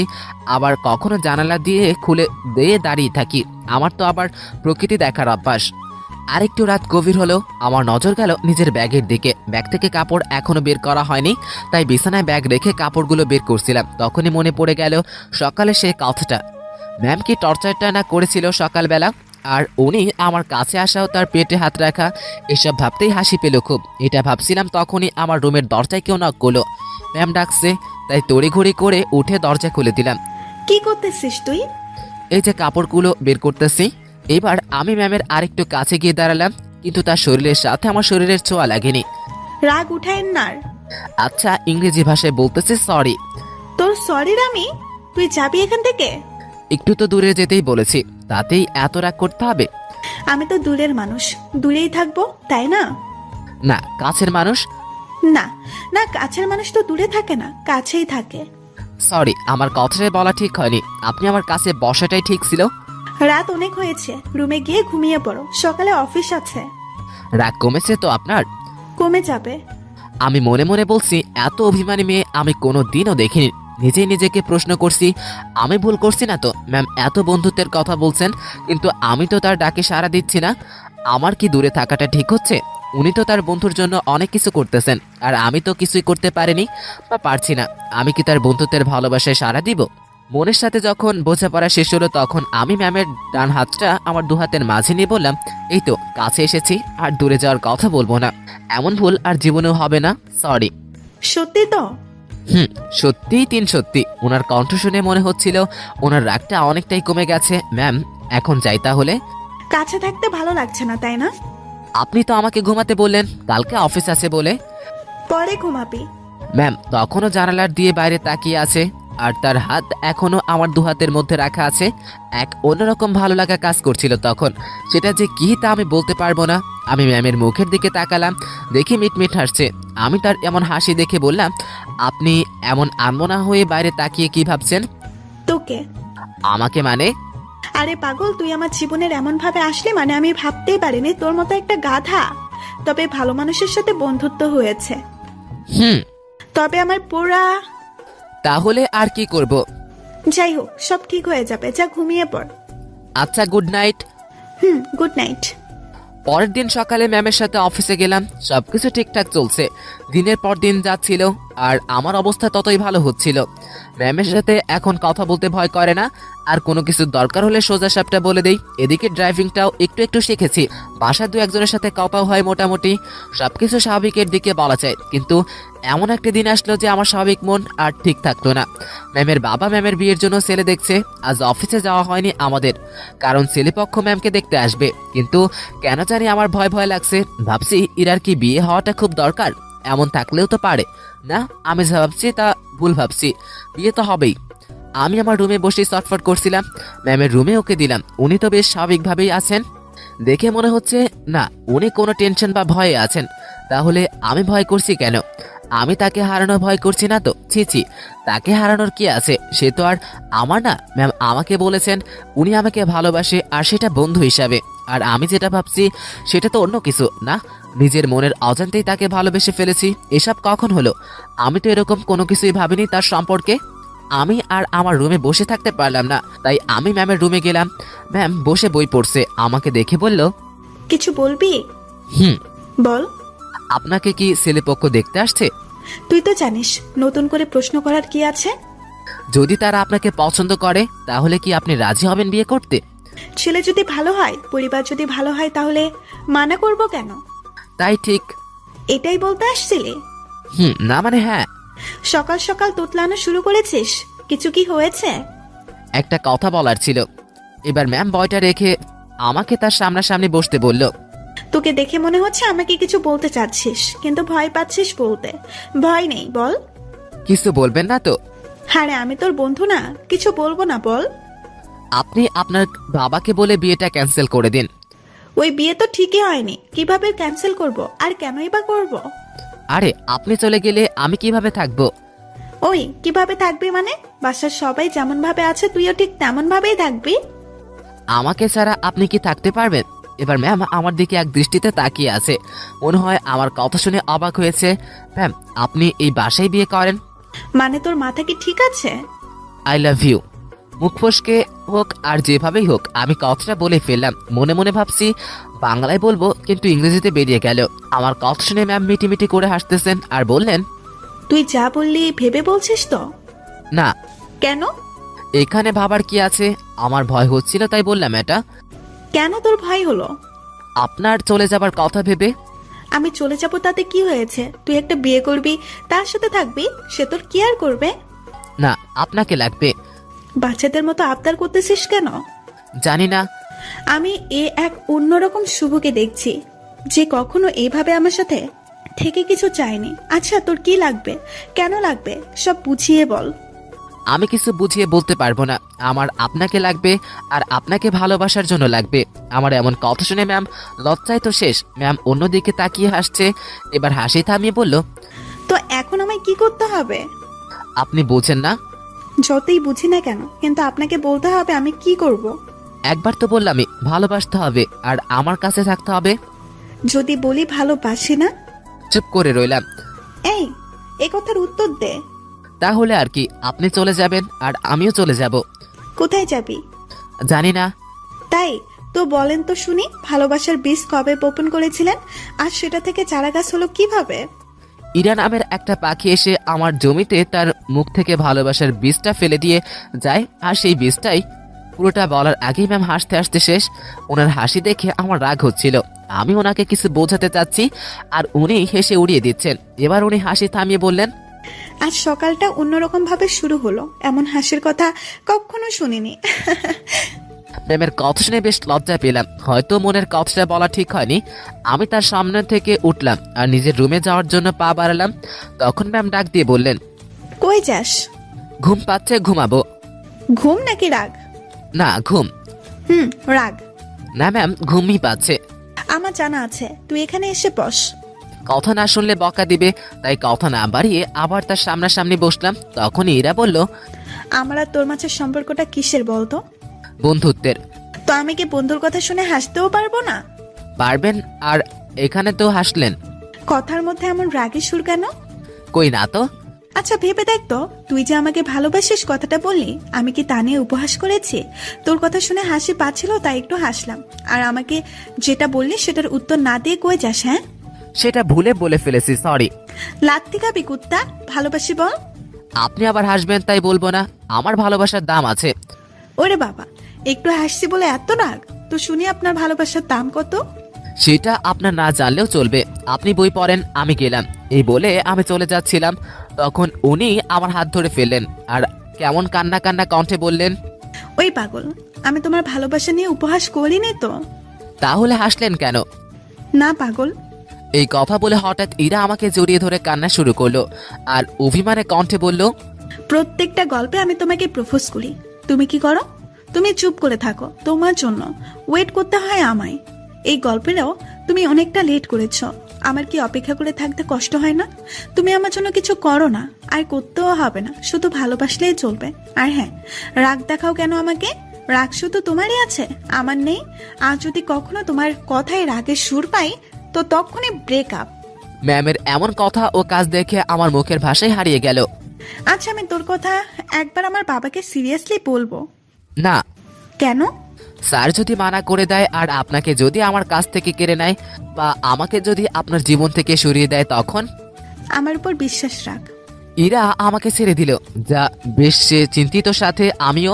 অতঃপর দুপুরে ইরাকে দেখতে আসলো আর দেখে চলে গেল। হয়তো তারা পছন্দ করেছে, পছন্দ না করে উপায় নেই।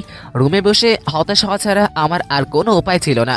ইরা সেই যে বেরিয়ে গেছে আর রুমে আসার নাম নেই। আমি বাইরে যাওয়ার সাহস পাচ্ছি না। দুপুরে শুধু বাসার কাজের মেয়েটা খাবার দিয়ে চলে যায়। সন্ধ্যায় ইরা রুমে আসলো। ইরা রুমে আসতে না আসতেই আমি তার রুমে গেলাম। আর গিয়ে আমি যা শুনলাম তা আমি কখনোই ভাবিনি। ইরা বলল, বাবা তার ছোট্টবেলার বন্ধু ছেলের সাথে আমার বিয়ে ঠিক করেছে, আর তারা আমাকে দেখে পছন্দ করেছেন। আর আজকে আমার পরিবারের সবাইকে অনেক খুশি দেখলাম। তাদের খুশির জন্য আমি বিয়েটা করব, ভাঙতে পারবো না। ইরার মুখে এসব কথা শুনে আমার নিঃশ্বাসটা কেমন যেন আটকে গেল। মনে হলো বুকের উপর কেউ পাথর চাপা দিয়েছে।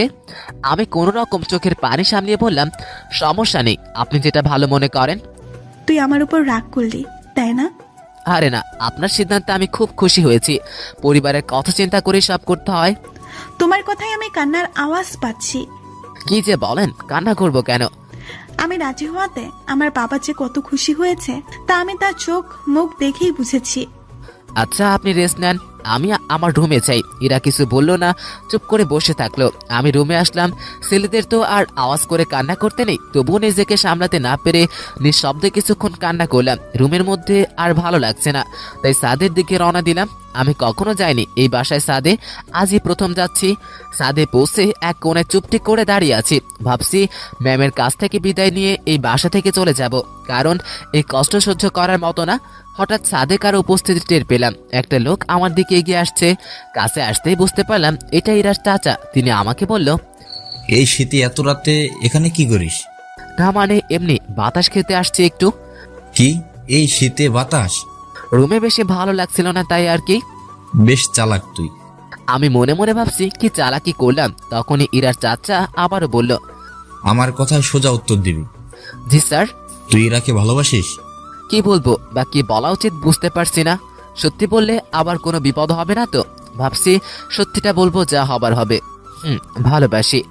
তো কতদিন হলো তোদের রিলেশনের? কয়েক ঘন্টা। মানে? আজ সকালে ম্যামকে ভালোবাসি কথাটা বলেছি। প্রথমে হ্যাঁ বলেছিল, পরে ছেলেপক্ষ দেখে যাবার পর আমাকে না করে দেয়। কেন?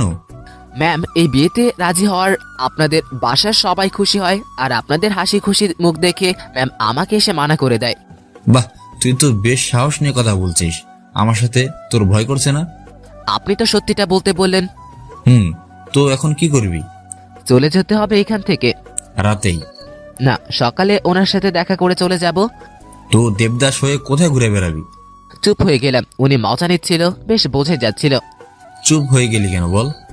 জি স্যার, কথাও না, আমি ভুল করেছি, মাফ করে দিন। আমি কাল সকালে চলে যাব। যা রুমে যা। আচ্ছা। এই শোন, স্মোক করিস? না। বাসা কোথায় তোর? রাজশাহী। ওকে, চলে যাস সকাল সকাল। নেক্সট টাইম আমার সামনে পড়লে সমস্যা হবে তোর। আমার সামনে যেন না দেখি। জি স্যার, আর দেখবেন না আমাকে। রুমে আসলাম তার সাথে কথা বলতে। আমার তো ভয় করছিলই না, চাচ্ছিলাম আরো কিছুক্ষণ কথা বলি। তারপর আমার সাথে ম্যামের চাচার যে কথা হয়েছে তা ম্যামকে জানানো দরকার। চলে গেলাম তার কাছে আর সবকিছু তাকে বলে চলে এলাম আমার রুমে। কিছু সময় পর মনে হলো আমি যে কাল চলে যাব সেটা তো ম্যামকে বলা হয়নি, তাই আবার ঢুকলাম তার রুমে। ঢুকেই তো আমার চোখ আটকে গেল, কারণ উনি ড্রেস চেঞ্জ করছিলেন তার রুমে। এখানে আমার কোনো দোষ নেই, সব দোষ আমার এই চোখের, কারণ যা দেখার সব আমার চোখ দেখে নিয়েছে। আমি যখনও অন্যদিকে ঘুরে আমার রুমে চলে আসব তখনই উনি বললেন, এই দাঁড়া। ম্যাম, আমি কিছু দেখিনি।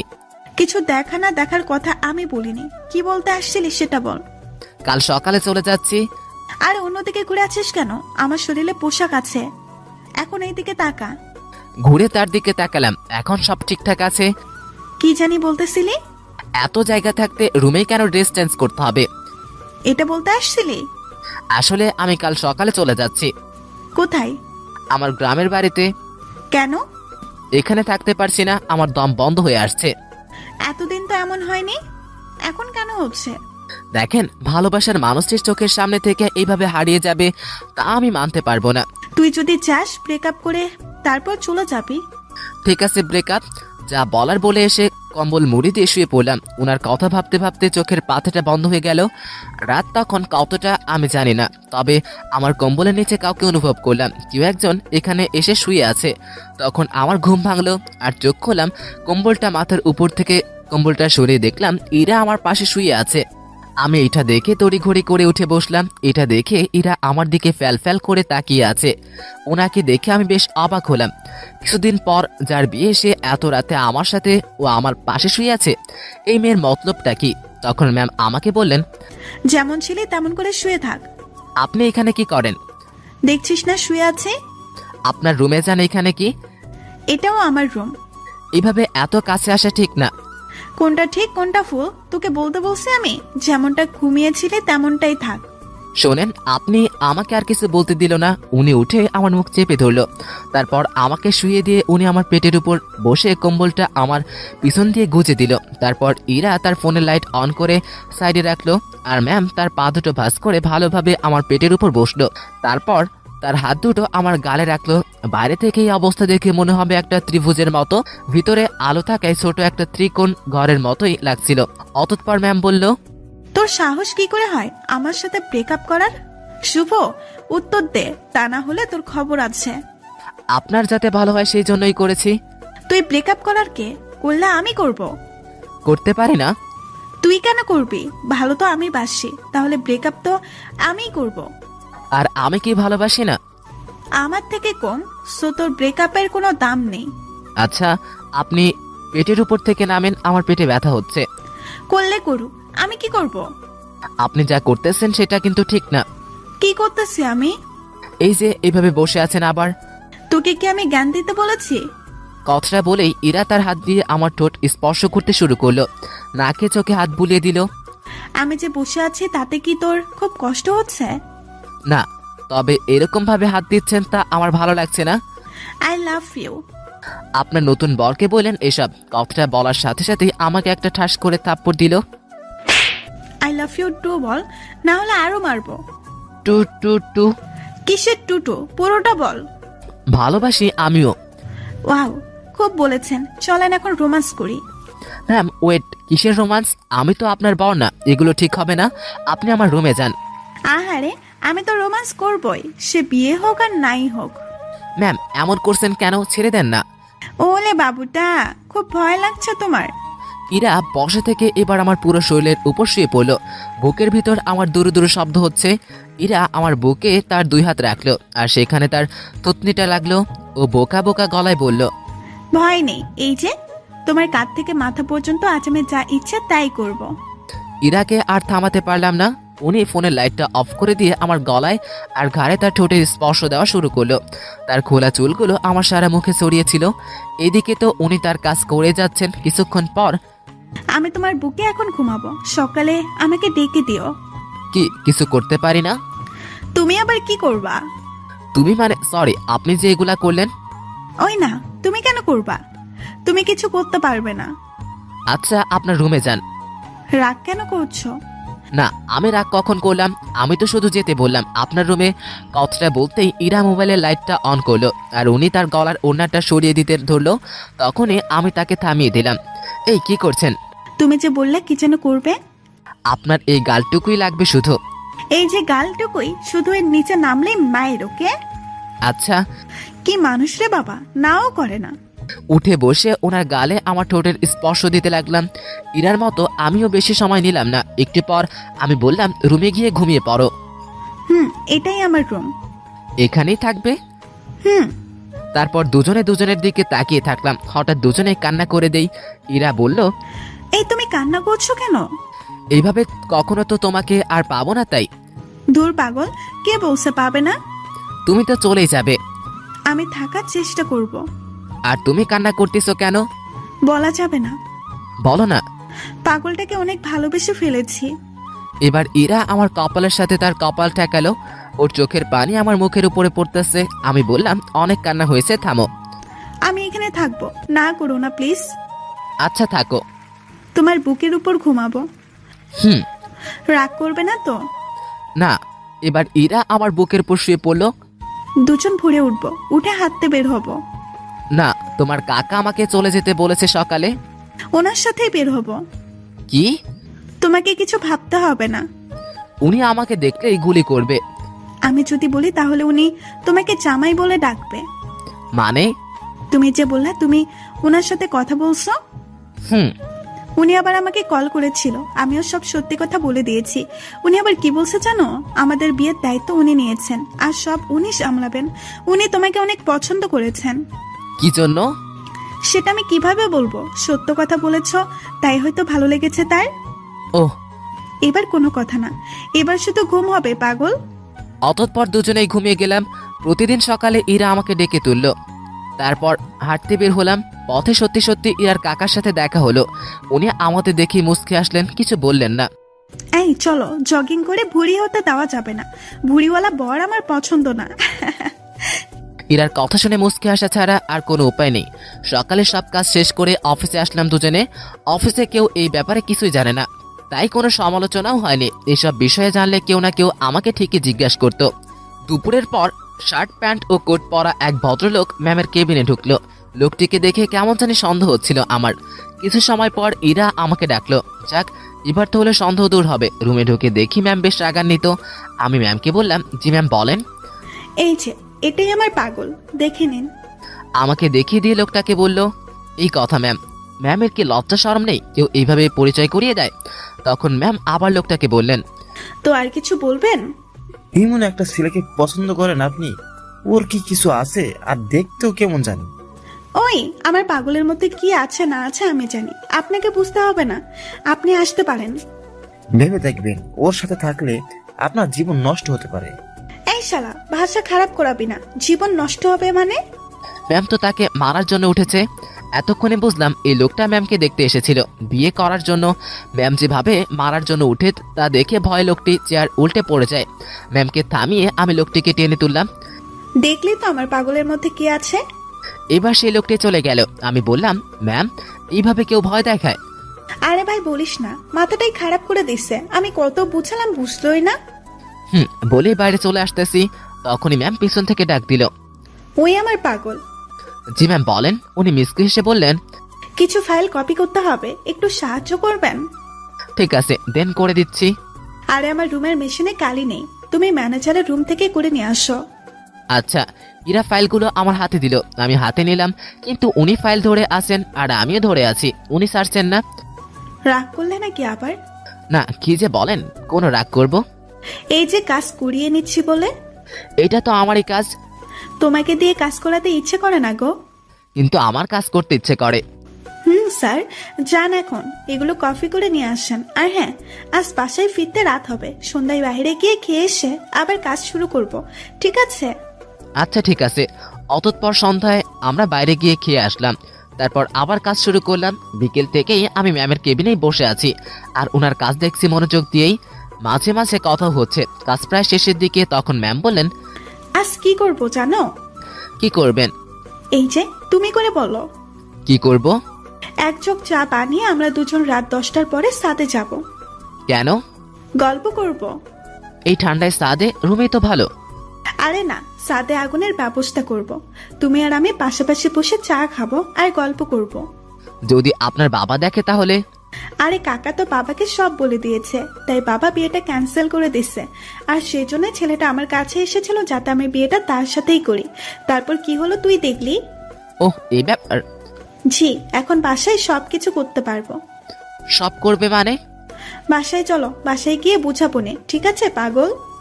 তারপর অফিস শেষে আমরা বাসাতে আসলাম। প্রতিদিনের মতো আমাকে আর রুমে খাবার খেতে হলো না। সবার সাথে বসেই খাচ্ছি। বেশ ভয় নেই, টেবিলে বসে আছি। ধীরে ধীরে সবার সাথে কথা বললাম। খাবার খাওয়া শেষ হলে ইরার বাবা আমাকে ডেকে বাইরে নিয়ে গেলেন। আর আমাকে ইরার বাবা বললেন, দেখো, বাসার সবাই তোমাকে মেনে নিয়েছে, শুধু আমি বাদে। এর কারণ আছে। তুমি সামান্য একটা মানুষ আর কত বড় ফ্যামিলির দিকে হাত বাড়িয়েছো, সেটা কি খেয়াল করেছো? ধরো কাল তোমাদের বিয়ে দিয়ে দিলাম, তখন আমার মেয়েকে নিয়ে উঠবে কোথায়? স্যার, বিয়াদবি না নিলে আমি একটা কথা বলি। বলো। আপনার মেয়ে বলেছে ও কাজ করে খাওয়াবে কিছুদিন, আর মাঝে আমিও কিছু একটা করে ফেলতে পারবো ওর সাহায্যে। আমরা এমনটাই ভেবেছি। ওহ, বউয়ের হাতের কামাই খাবে? না, বন্ধুর হাতের কামাই খাবো। আমার মুখের উপর কথা বলছো? তো বলছিলাম মনে কিছু নিয়েন না। ওকে, 2 দিন পর তোমাদের বিয়ে, আর সমাজের নিয়ম অনুযায়ী আমার মেয়েকে নিয়ে বাসা থেকে বেরিয়ে যাবে। কোথায় যাবে সেটা আমি জানি না। ওকে? জি স্যার। কথাটা ইরাকেও জানিয়ে দিও। আচ্ছা, ইরার বাবা আমাদের উপর বেশ রেগে আছে, রাগাটাই স্বাভাবিক। যা কাজ করেছি বাইরে না থেকে ইরার কাছে গিয়ে ওকে কথাগুলো বললাম। এত তাড়াতাড়ি বিয়ে? ভাবলাম মাসখানেক প্রেম করব, এখানে সেখানে ঘুরতে যাব, সেগুলো মনে হয় আর হলো না। বিয়ের জন্য প্রস্তুতি নিতে হবে। কিন্তু আগে বাসা ঠিক করতে হবে। তুই বেটা এত টেনশন নিতেছস কেন? তুই বাবাকে বলেছিস বন্ধুকে বিয়ে করবি, তাই না? হুম। তো তোর বন্ধু থাকতে এত টেনশন নিচ্ছিস কেন? আর বিয়ের পর সংসারে তুমিও আমি 50-50 খরচ দিব। এত টাকা কই পাবো? ও হ্যাঁ, তাও তো একটা কথা। আচ্ছা, আমি একটা উপায় বের করছি। আমি দিব 80% টাকা, তুই দিবি 20% টাকা, আর ভালোবাসা তুই দিবি 99%, আর আমি 1%। ঠিক আছে? কি, তুমি শুধু আমাকে 1%ই ভালোবাসবে? যদি সংসারে 50-50 খরচ দিতে পারে তবে ভালোবাসাও সমান সমান হবে। এটা কোনো কথা? তো নিজেদের মধ্যে রাজনীতি করাটা কি ঠিক? দেখ, আন্দোলন করতে থাক, কাজ হয় কি না। মনটা একটু নরম করেন। যদি আপনি আমাকে 100% ভালোবাসেন তবে ভালোবাসার পিপাসায় আমি মরেই যাব। এই মুখে এসব মারা যাবার কথা একদম বলবি না। আচ্ছা, রুমে গিয়ে ফ্রেশ হয়ে নে।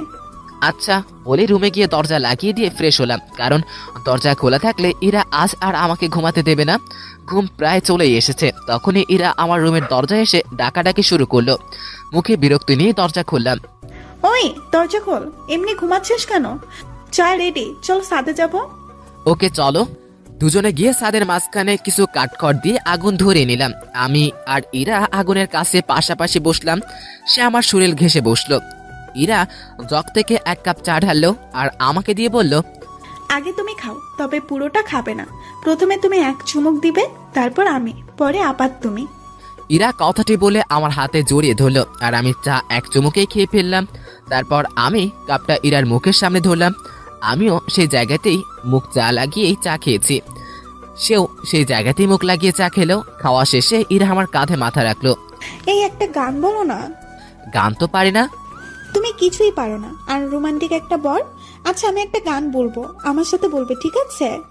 আচ্ছা ঠিক আছে। কথাটা বলে ইরা গান গাইতে শুরু করলো আর আমিও গলা ফাটিয়ে দুজনে গান গাইতেছি। আমাদের গানের আওয়াজ শুনে ছাদে ছোট বড় সবাই এসে হাজির। অতঃপর আমরা সবাই গোল হয়ে বসলাম আর আগুনটা বড় করা হলো। তারপর আবার সবাই মিলে গান ধরলাম। রাতটা যে এমন হবে সেটা কল্পনাও করতে পারিনি। সবাই এখানে আছে, শুধু ইরার বাবাই বাদে। আড্ডা শেষে রুমে আসলাম। ইরা তার রুমে গিয়ে ঘুমিয়েছে আর আমি আমার রুমে। সকালে আবার আমার অফিসে গেলাম আর প্রতিদিনের মতো ডিউটি করে বাসায় ফিরলাম। এখন আমি বাসার সবার সাথে কথা বলি, আড্ডা দেই। ইরার বাবা আমাকে জানিয়ে দিয়ে গেলেন কাল আমাদের বিয়ে আর কালকেই আমাদের বাসা ছাড়তে হবে। আমি আর ইরা বসে বসে ভাবছি কি করা যায়। এই শোনো, এভাবে থেকে লাভ নেই, ব্যাগ গুছিয়ে ফেল। তাহলে কি আমরা কাল চলে যাচ্ছি? যাচ্ছি। অন্য কারোর সাথে বিয়ে হলে তো যেতেই হতো, তাই না? আর এখানে আমার সম্পত্তির দাবি নিয়ে থাকতে পারতাম, বাট সেটা ঠিক হবে না। ঠিকই বলেছ। ওনাদের ভালোবাসা নিয়ে আমরা এখান থেকে চলে যাব, সেটাই হবে আমাদের সম্পত্তি। তো ব্যাগ গুছিয়ে নে। অতঃপর রাতে ব্যাগপত্র গুছিয়ে নিলাম। সকালবেলা আমাদের বিয়ে হলো। আমার পক্ষ হতে ইরার চাচা মুরব্বি হলেন। বিয়ের সব কাজ শেষ আর খাওয়া দাওয়াও শেষ। এবার আমাদের যাবার পালা। আমরা ঠিক করেছি বিয়ে করে আর যাই করি আমরা অফিস মিস দিব না। অফিসে গিয়ে কারো মাধ্যমে আমরা একটা বাসা ভাড়া নিব। রাতে আমাদের বাসর হবে। ইরা সবার কাছে থেকে হাসি মুখে বিদায় নিচ্ছে। আমার বাসার মেন দরজা পার হতে না হতেই ইরার বাবা আমাদের পথ আটকিয়ে দিল। কোথায় যাচ্ছ তোমরা? আমাদের তো বিয়ে হয়েছে, এখন কি আর এটা আমার বাড়ি আছে? আমার ঠিকানা তো এখন শ্বশুর বাড়ি, সেখানেই যাচ্ছি। এটাই তো তোমার বাড়ি। যতই আমার হোক, আমি তো আর এখানে থাকবো না। তুমি কি আমার উপর রেগে আছো? না, রাখবো কেন? তো চলে যাচ্ছ কেন আমাদের ছেড়ে? তুমি তো চলে যেতে বলেছো। কোথাও যেতে হবে না, আমি তো শুধু তোমাদের ভালোবাসাটা পরীক্ষা করে দেখলাম। কথাটা বলা মাত্রই ইরা তার বাবাকে জড়িয়ে ধরে কান্না করে দিল। পরে আমরা দুজন জানতে পারলাম এটা ওনাদের একটা প্ল্যান ছিল। সবকিছু শেষে আমরা আমাদের রুমে ফিরে এলাম। তখনই অফিসে যেতে চাইছিলাম, কিন্তু সবাই ধরে রুমে পাঠিয়ে দিল। যাক, ভালোই হলো, এখন থেকে আমি দুষ্টামি করতে পারবো। এবার ইরাকে দেখিয়ে দিব আমি কি করতে পারি। ইরা শাড়ি পরেছিল, আমি তাকে জড়িয়ে ধরে এক হাত তার পেটে রাখলাম। ওই ওই কি করিস তুই? কি করি মানে বুঝো না? তুই ছাড়। না ছাড়বো না। আর এগুলো এক্ষুনি না, দেরি আছে। তার আগে আমার কিছু কথা শোনো। বলো। আমাদের যে বিয়ে হলো, এই শুকরিয়া আদায়ের জন্য দুজনে নামাজ পড়ব। আচ্ছা, বলে দুজনের নফল নামাজ আদায় করলাম। তারপর ইরা বলল, আগে যেখানে হাতটা দিয়েছিল সেইখানে আমার হাতটা রাখো, এদিক সেদিক নিয়ে যেও না যেন, কারণ বাকি জায়গায় তোমার স্পর্শগুলো আমি ভিন্নভাবে নিতে চাই। বুঝছি।